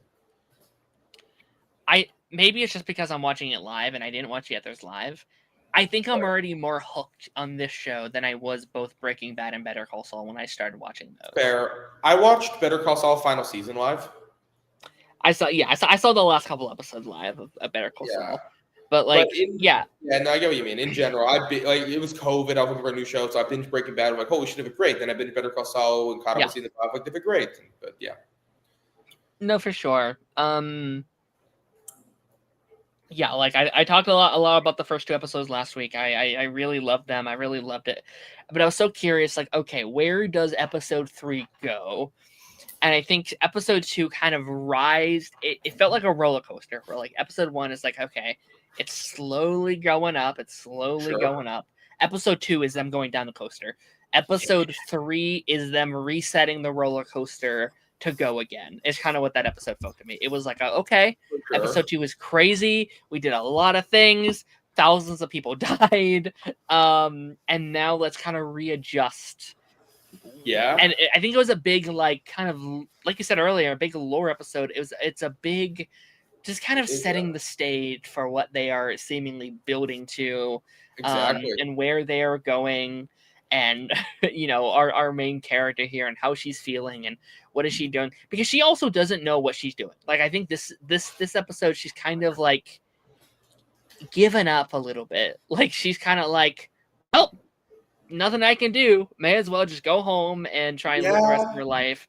But there's that thing in her that, like, she can't quite give up. Like she's given up, but there's that spark still that's like, I just...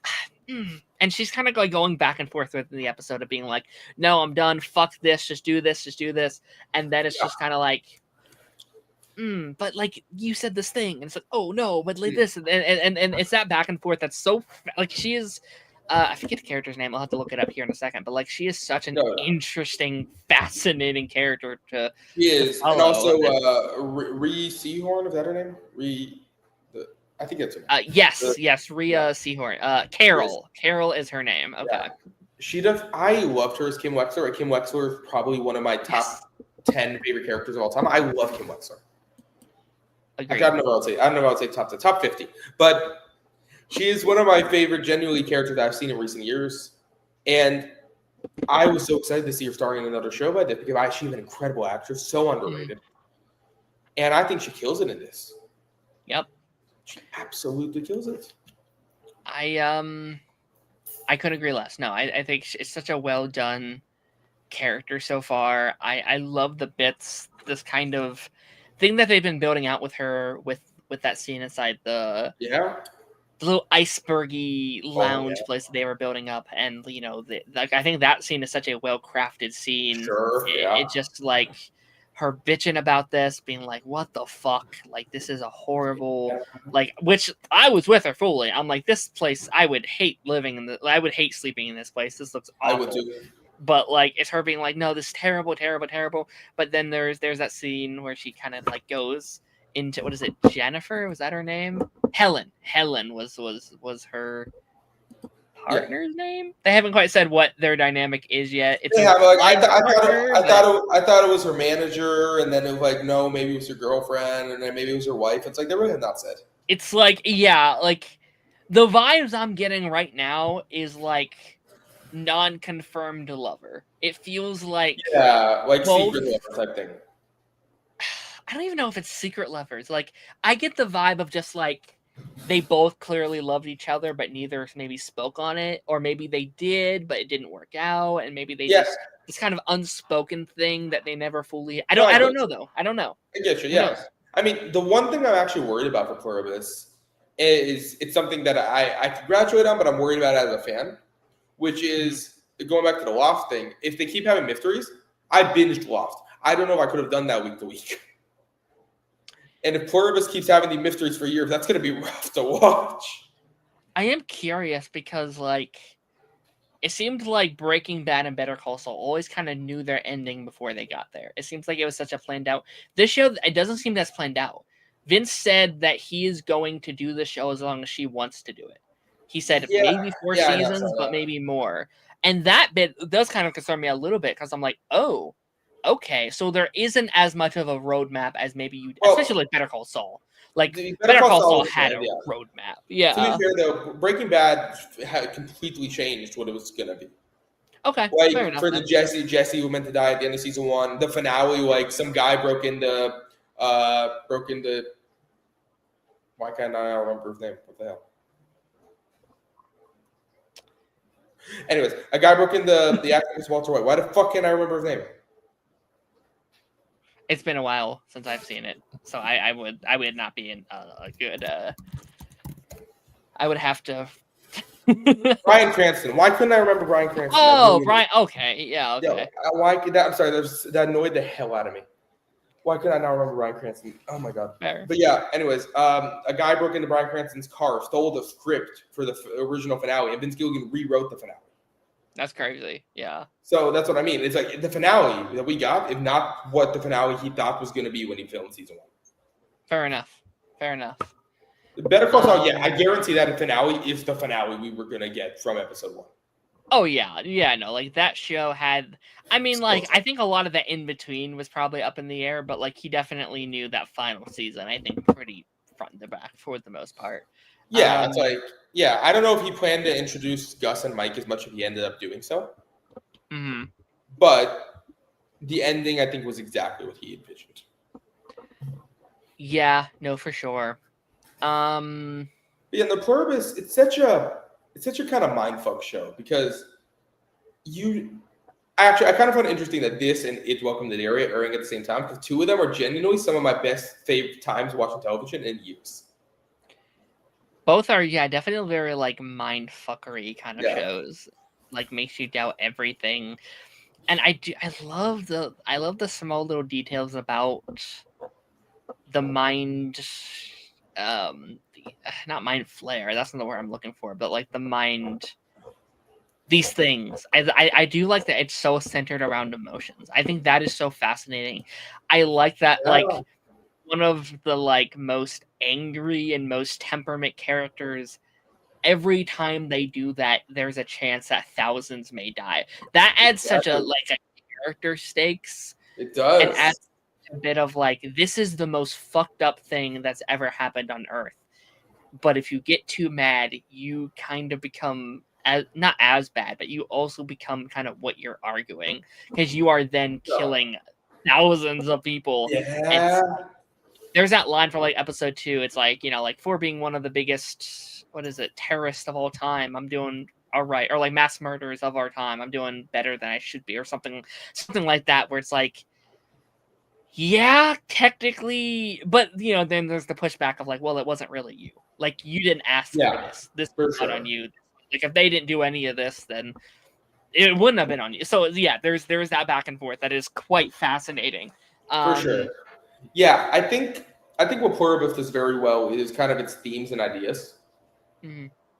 Like Pluribus, first of all, it's a complete 180 for me. Like that Vince Gilligan went from the realistic, hardcore shows about a drug dealer and a lawyer to a sci-fi zombie apocalypse thing with like so many themes and ideologies that Better Call Saul and Breaking Bad did not have. No, for sure, yeah. Which makes sense. Like he did 11 seasons within that world, and like, a movie. Like he's a good chunk of his life has been dedicated to that. So also, I would also be like, okay, let's do something very tonally new, very tonally different, something very unique for us. For sure. I loved the grocery store bit so much. I thought that was such an insane element. Someone like that same day that was like, I don't want you to cook for me. I don't want your food. I don't want anything to do with you. And then like accidentally gets an entire grocery store to herself, imaginably for a one-time use, because that food isn't going to last. There aren't people working the grocery store. So once that food goes bad, that's it, right? It's kind of done. So all this was done. How long is she gonna last? Because she's eventually gonna have to find food. Yeah, I was thinking like while was happening, I was like, I would just live at the grocery store. I would just start moving in there, give a second section of the store where that, because then I would have to go back and forth to the store every time. I would also like figure out a way to keep frozen foods frozen because they'll go off way longer. Yeah, like, and like, yeah, like, okay, like that's like, I think the whole resources thing is also very interesting to me, because it's like, okay, how long do we have these resources, right? Because they said in episode 2 where it's like, well, we don't kill animals. Like, so like once you're out of chickens and chickens and cows and the beef and like, that's it. Like, they're not going to kill more. You can kill it and we'll cook it for you, but like that's it. So like, how far does that go? Like, are we then being like, okay, so we're not going to milk a cow because that's inhumane to an animal? Like, are they doing that route? Can you not do like eggs from chicken? Like, what is the length of that, of what they are and are not willing to do? And like, that element's also so interesting to me. Is like, okay, they won't kill a fish, but they will give you a nuclear weapon that could kill all the fish. You know what I mean? So it's like, how does that work? Like, you would think there would be a stopping for like human life as well. You would think. But like, maybe, I guess the idea is like, we cannot physically do this. Like, we cannot physically, but we will allow you the ability to physically do it. You know, it's like, which is. I want to know, where did this what is this parasite that is like, what is it exactly? Like, yeah, we don't know. We don't know. I want to know that. Like, something. Basically, what if COVID turned into like some virus like this?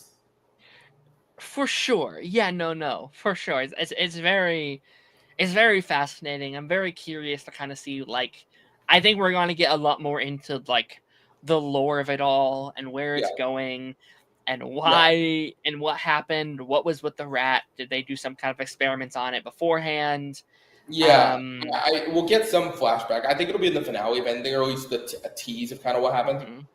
Which, do we know how many episodes are this season? If they're going to be 8? 10, I think. I think it's 10. Because from my memory... Fun fact, the finale airs on Christmas Day. Does it? What? Isn't that crazy? What? So, Christmas Day, we have Pluribus finale and Stranger Things finale. No. The finale's on New Year's Eve.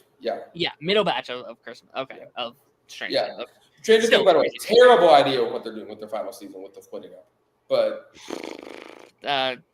I've gone down that rant before. I won't go down it again. Not today, at least. No, I get it. It's a terrible idea. I think the power aspect of that is also very interesting, where it's like, which makes sense also, though, where it's like, well, we don't really need it. Like, we don't really need to see. Like we don't have no real need to watch TV or talk on the phone or do any of this stuff except for you. And it is just like, yeah, so just keep on what we absolutely need for like travel and phone calls and essential Well, yeah, we don't need to do like most of it. Like for instance, TV is always going to be an activity. Optional. Yeah, It's no, for always, sure. you're never going to need TV. Now, don't get me wrong. Me personally, I don't know if I can live my life without TV. Like on a mental level, on a physical level, oh, I can live easily. Sure. No, for sure. Like we are cutting out.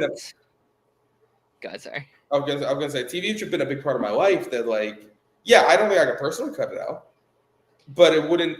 I would just be bored as fuck. Yeah, they're cutting out the middleman of everything. We're cutting out the need for once altogether, and like cutting out everything. Like, okay, like I am curious to see. Like, okay, what do these things eat? Is something that I'd be very fascinated by. It's like, okay, they still technically need to eat. They still technically need to drink and use the bathroom and like, or the bodies would shut down. So that's still needed. But is it like, do they only eat the exact amount that will keep them from perishing? There's this bit in like The Good Place. I don't know if you've seen that, but like there's a point where it's like, okay, there's a character that does the right thing all the time and it affects his life. Where it's like, okay, so he just kind of drinks his own pee to like keep sustained because that will like help the water supply and blah blah blah. And he grows his own wheats out in the thing and doesn't order from any factories or whatever. So is it that kind of thing where it's like, okay, this is the way that would help the world the most is by like doing these very things. So it's like, yeah, like in that way, it's okay. So we don't need to milk cows anymore. We don't need to do the chickens. We don't need to do all the processed meat and processed blanks and blanks and blanks. So it's kind of like, what can the basic human survive on? Yeah. What like if you put a human here, no emotions, nothing, what could they do just to survive for their entire life? Yep. That's pretty much. Do they need shelter? Not technically. Not technically. Yeah. Like, do they need anything other than food and water?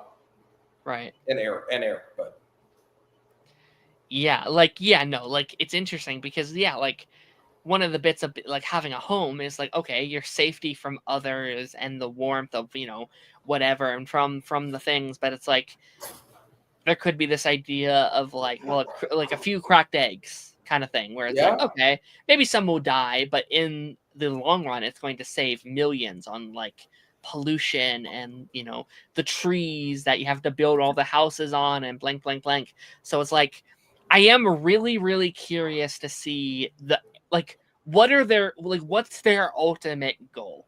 It seems to like save the human race is kind of what the vibe is, but like it's like, yeah, are they really evil? We haven't really seen it.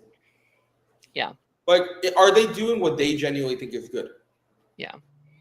Oh, I think so. Like I don't think there's necessarily like a malicious intent to any of it. I don't think it's like we're world domination. I think it's literally like, well, this is just these are the best options. Like this is it's very like AI where it's like where it's like, okay, we've calculated all the ones and zeros and this is how we save the world the most. And it's about it really is about just making the world a better place and making people happy. I get you. It's just like, I get you. Yes, but you're taking away free will. You're taking away, yeah. Yeah, I know you, man. I know you haven't seen Westworld, but in the final season of Westworld, they do a thing where it's like humans kind of don't have free will, and the robots are kind of in charge. And it kind of reminds me of that because, in a way, it's like these humans don't have free will because robots, what they think they're doing is the right thing. They think that they are doing the right thing to keep them alive, and that they don't need free will. So I feel like it's a very similar thing to that. Very similar, and I'm so fascinated with also just the. I think there's going to be a very interesting power struggle. Like I love the ending bit of the episode a lot, where you have the one guy kind of coming in and being like, okay, yes, well you blew her up, but she's gonna be okay. Everything's gonna be all right. And there's a bit like, well, would you give me a bazooka? It's like, well, yes. Would you give me another grenade? Yes. Would you give me the atom bomb? It's like, well, we'd weigh off the options, but yes, we'd give it to you. Yes, I think that might be the content of the season, not necessarily the Pluribus itself, or I don't know if that's what it's even called. Or why is the show called Pluribus? Why? Like, I don't know what that means yet. Yeah. My theory right now, that's the name of their species. Maybe that's what they're called. I don't know. But like, I don't think the main thread of the season is going to be necessarily that itself. Ultimately, it is still, but like, I think it's going to be the other people, because she is sane enough not to ask for an atom bomb or something crazy. Are the others though? And I think that's going to be where the big threat lies. How many others did they say there were? There's 12 others, I think. Yeah, and I think, like, the ones we've met already we've seen are kind of either very selfish or just very naive to what's going on. Well, so it's like it's a thing on the human condition. Like, what if you realized you were one of 8 people left in the world who was conscious? Mm-hmm. Yeah. Would you rob a bank? Probably not, because money would be useless. But would you actually just steal your shit? Would you rob stuff? Would you do what? Right. Like, what would humans do if they realized that they are the last people on Earth? Well, yeah, and there's that, and there's also, what would we do if we knew we could literally get anything we wanted without the consequences? I talked a lot about this with like Jessica Jones this year as I rewatched that. I think Purple Man is such a fascinating character because it's like, it is a true character that can do whatever he wants. And how does the individual person tackle that? And what are your what are your real characteristics when you could ask for anything you want and they have to give it to you? Can you get what you want and still be a good person? And I think that is very fascinating. Exactly. Yeah, I gotta do a Jessica Jones rewatch before Daredevil. But yeah, the Purple Man was such a great villain, and season 2 is so good. It's so awesome. Yeah. But no, it's such an interesting divulge on the human condition. Mm-hmm. Yeah. That I didn't expect to come out of the show, but I'm really enjoying it. No, I'm really loving the like water cooler talk of the show so far. I'm really loving just the weekly, like, I know all this stuff and it's causing these great conversations, and I also know nothing about the show and like what's going to come, and like there are 7 more episodes of this. I have no idea where this is leading, where it's going. Where is this going? Like, Vince Gilligan is genuinely a genius when it comes to writing. I think Vince Gilligan is going to be known as one of the greatest to ever do it in this. He might be this era's TV version of Christopher Nolan in terms of writing and like what he can do. I think he is like TV's Christopher Nolan. I think I think he accomplished that after Breaking Bad and Better Call Saul. Oh yeah, for sure. But what I mean is, like, I think for the rest of his life, you're going to keep making banger after banger after banger after banger. Like, kind of what Christopher Nolan's doing right now. Like, The Odyssey, there's no doubt in my mind that's going to be good. When a director or writer can get to a level where it's like, there's no doubt what they make next is going to be good. That's when you know that they're a great writer. No, for sure. Like there are very few creatives in Hollywood where I will watch, like, just based on them. Yeah. Like, Christopher Nolan's the only director I would do that for, I think. Yeah. No, I would do it for James Cameron too. But yeah. Fair. Yeah, but like, this was one of my most anticipated show before I knew a single thing. I knew it's sci-fi and it's Vince Gilligan. I'm like, sign me up. I will be there day one. It was up there for me, but I was skeptical in the terms of sci-fi because I didn't know Vince Gilligan could do it because I'd never seen it. But now he's proven me wrong. He was doing sci-fi great. Okay, I'm gonna run through these comments here, and then I do think we're gonna call it a day. For sure. Hopefully Sixth Landing better than Lost. I love Lost finale. I love Lost finale. I do too. I love Lost. A lot of people hate this finale, and I think if I had watched it week to week for 6 years, I would not have liked it much. Yes. It was great.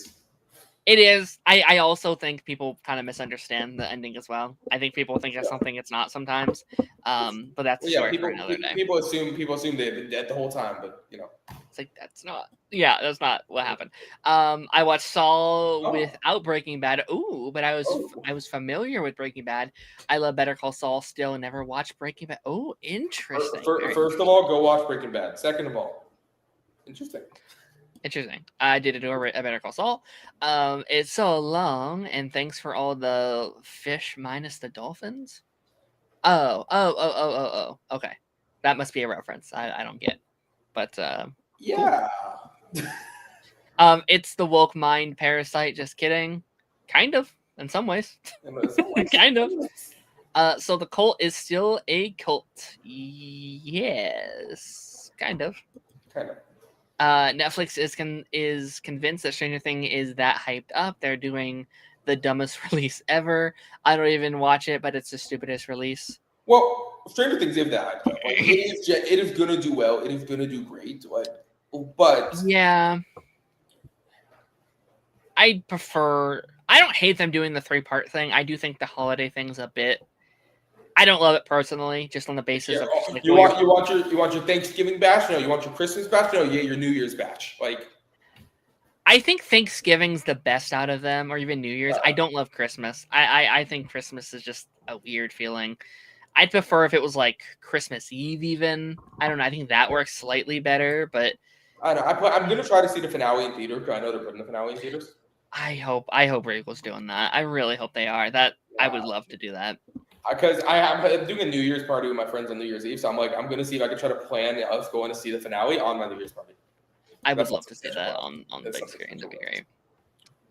Hive mind in the incest kingdom, at least, is about the preference of the species can over an individual, and I kind of see it going that route in a sense. Yeah, no, it's definitely that route of like, well, we need to break a few eggs to make an omelet kind of idea. Like, it's like, okay, we killed what was it, like 10,000 or like 10 million people or some shit to make this. Yeah, but it's like, okay, what is worth the death of like 10 million people? Like, what could possibly be the end goal? But it's like, yeah.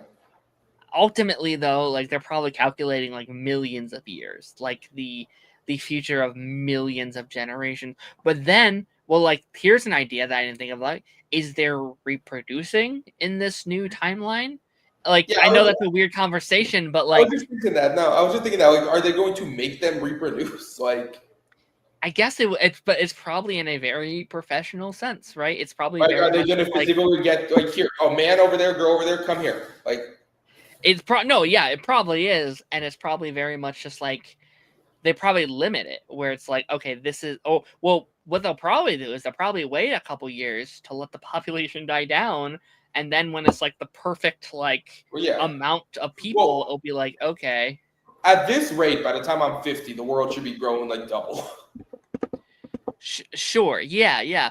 Or is it the idea where it's like, well, the human race would be better without humans, or kind of thing? Like, do they I don't know. Do they extinct themselves because the planet is better without? I don't know. I don't know. I don't know what the. Yeah. I feel like they could go any direction at this point, or maybe it's just like 100 men and like 100 women, or something like that, like very Noah Ark style or something. I don't know. Really could. If they wanted to, they could just even have 100 women, 100 men always alive at once. Just kill someone off. Keep doing that.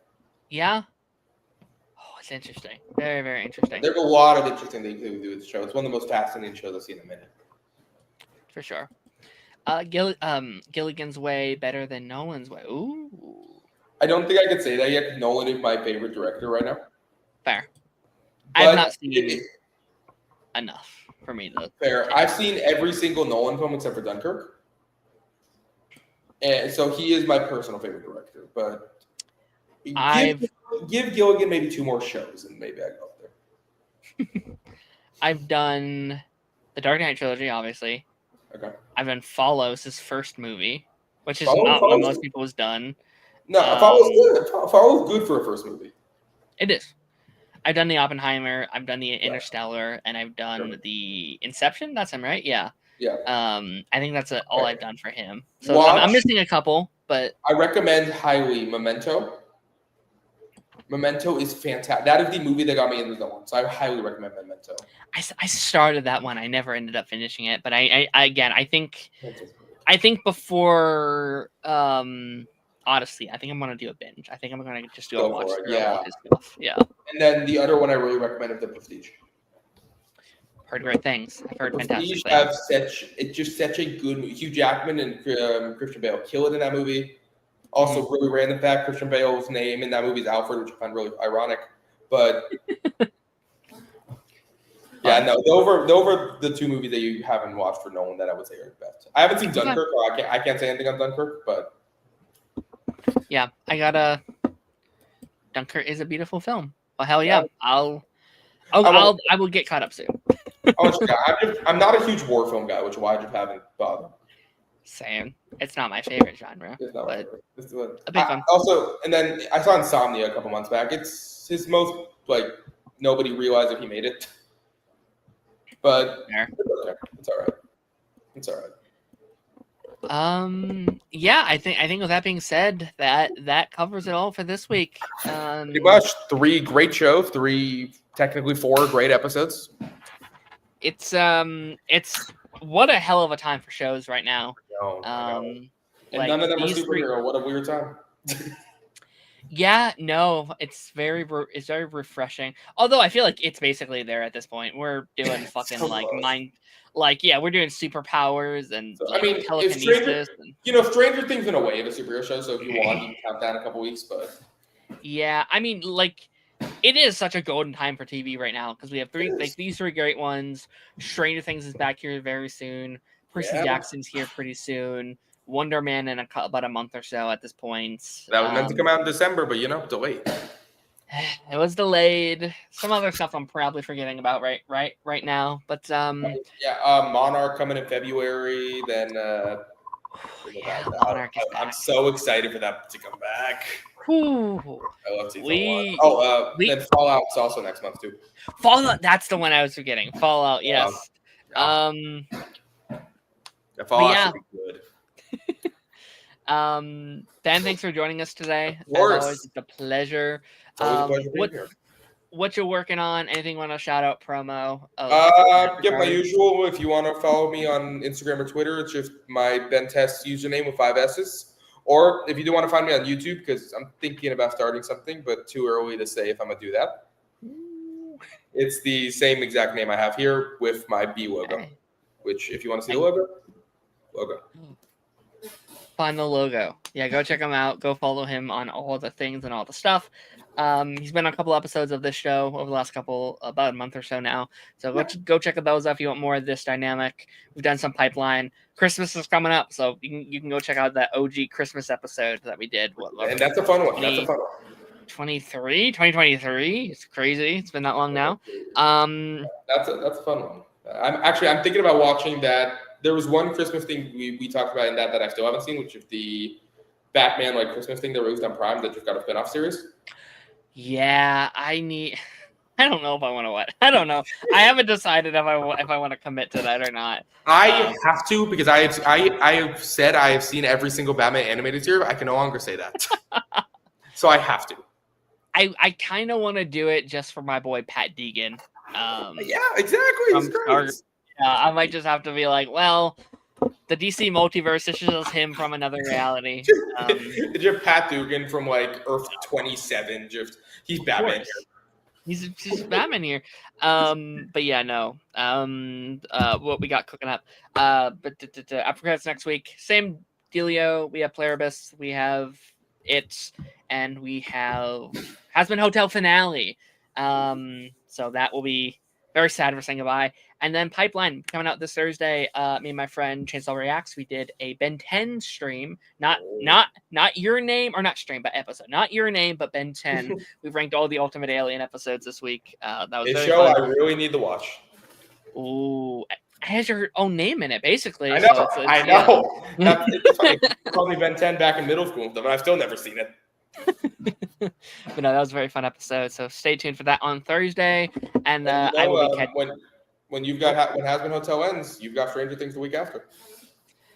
I know, it's crazy. I don't know how I'm doing it. I think Stranger Things I might have to do as a separate stream. I feel like you could low key just kind of wait till January and just do a big stream for all of them. I could, but I like the opportunity of being able to talk about it 3 separate times. I like that a little bit. But I'll figure it out what the heck I'm doing with Stranger Things. That feels too big just for a segment. Yeah. But all right, ladies and gentlemen, I will catch you guys later. See you on the flip side.